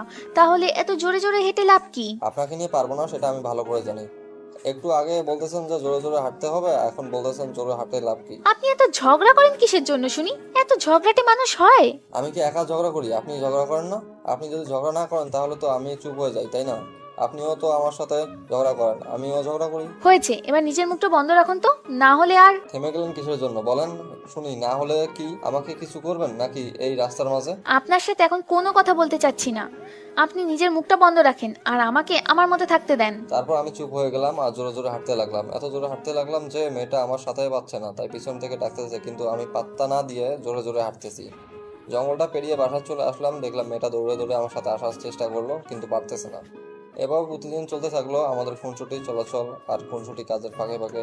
এইভাবে দিনগুলো অতিবাহিত হতে লাগলো, প্রায় 2 মাস কেটে গেল। অনেকদিন তো একসাথে থাকলাম, এখন তো আমাকে আলাদা করে একটা ঘর তুলতে হবে, তাই না? কারণ কতদিন আর আপনার সাথে এভাবে থাকা যায়? পার্মানেন্টলি কিছু করতে হবে আমাকে। আমি কি বলছি আমার সমস্যা হচ্ছে? আমার তো কোনো সমস্যা হচ্ছে না, দিব্যি আছি। তাহলে আর আলাদা ঘর তুলতে হবে কিসের জন্য? আপনি এভাবে কতদিন নিচে থাকবেন? এটা তো খারাপ দেখায়, তাই না? তার জন্য বলতেছি যে আমি অন্য একটা ঘর তুলি আর আপনি উপরে থাকবেন, তাহলে তো হয়ে গিয়েছে। আর মিমিরও তো বিয়ে হয়ে গিয়েছে। ঘর তুলতে হবে না, শুধু আর একটা থাকার মতো বিছানা নিয়ে আসলেই হবে বাজার থেকে। আমি আলাদাভাবে সেখানেই থাকবো আর আপনি এখানে থাকুন, তাহলেই তো হয়ে যায়। আচ্ছা, তাহলে সেটাই হবে। আমি একটু বাইরে যাচ্ছি, আপনি বাসার কাজগুলো গুছিয়ে নেন। কথাটা বলে লোকটা বেরিয়ে চলে গেল। এখন আর লোকটা ভয় পায় না এই জায়গাটাকে, কারণ অনেকদিন থেকেছে, তাই তো আর ভয় পায় না। এখন সব জায়গায় একা একা চলতে পারে। আর আমি বাসার কাজগুলো গোছাতে লাগলাম। লোকটার সাথে অনেকদিন ধরে আছি, তাই এখন আর লজ্জা বলতে তার সামনে কিছুই হয় না, কারণ আমি একটা নষ্ট মেয়ে ছিলাম।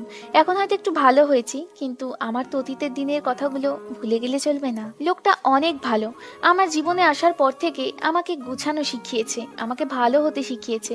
এক কথায় সব কিছু পরিবর্তন করে দিয়েছে ওই লোকটা। ওই লোকটার কাছে আমি চিরকৃতজ্ঞ থাকবো। সব কিছু গুছিয়ে রেখে রান্নার কাজটা সেরে নিলাম, তারপর গোসল করলাম। এখন বাড়িটা অনেক ভালো করেছি। এই 2 মাস কাজ করার পর অনেক ভালো লাগছে। সাধারণ মানুষের মতো জীবনযাপন করতে পারি আমি এখন। একদম সবকিছু সাধারণভাবেই চলাচল করতে পারি। এখন কেউ আমাকে বাজেভাবে মন্তব্য করে না। আর যারা আমাকে এখন ফোন করে তারা আমার নাম্বারটা বন্ধ পায়, কারণ আমি সিমটা ফেলে দিয়েছি। একদম ভালো পথে চলে এসেছি শুধু এই লোকটার জন্য। আপনারা দোয়া করবেন আমি যেন সারা জীবন এভাবে ভালোভাবে অতিবাহিত করতে পারি। আপনাদেরকে অনেক ধন্যবাদ আমাদের গল্পটার পাশে থাকার জন্য আর এইভাবে আমাদেরকে সাপোর্ট করার জন্য। আশা করি ভবিষ্যতেও আপনারা এইভাবেই আমাদেরকে সাপোর্ট করবেন। জানি না গল্পটা কতটুকু ভালো লেগেছে আপনাদের, কিন্তু আমি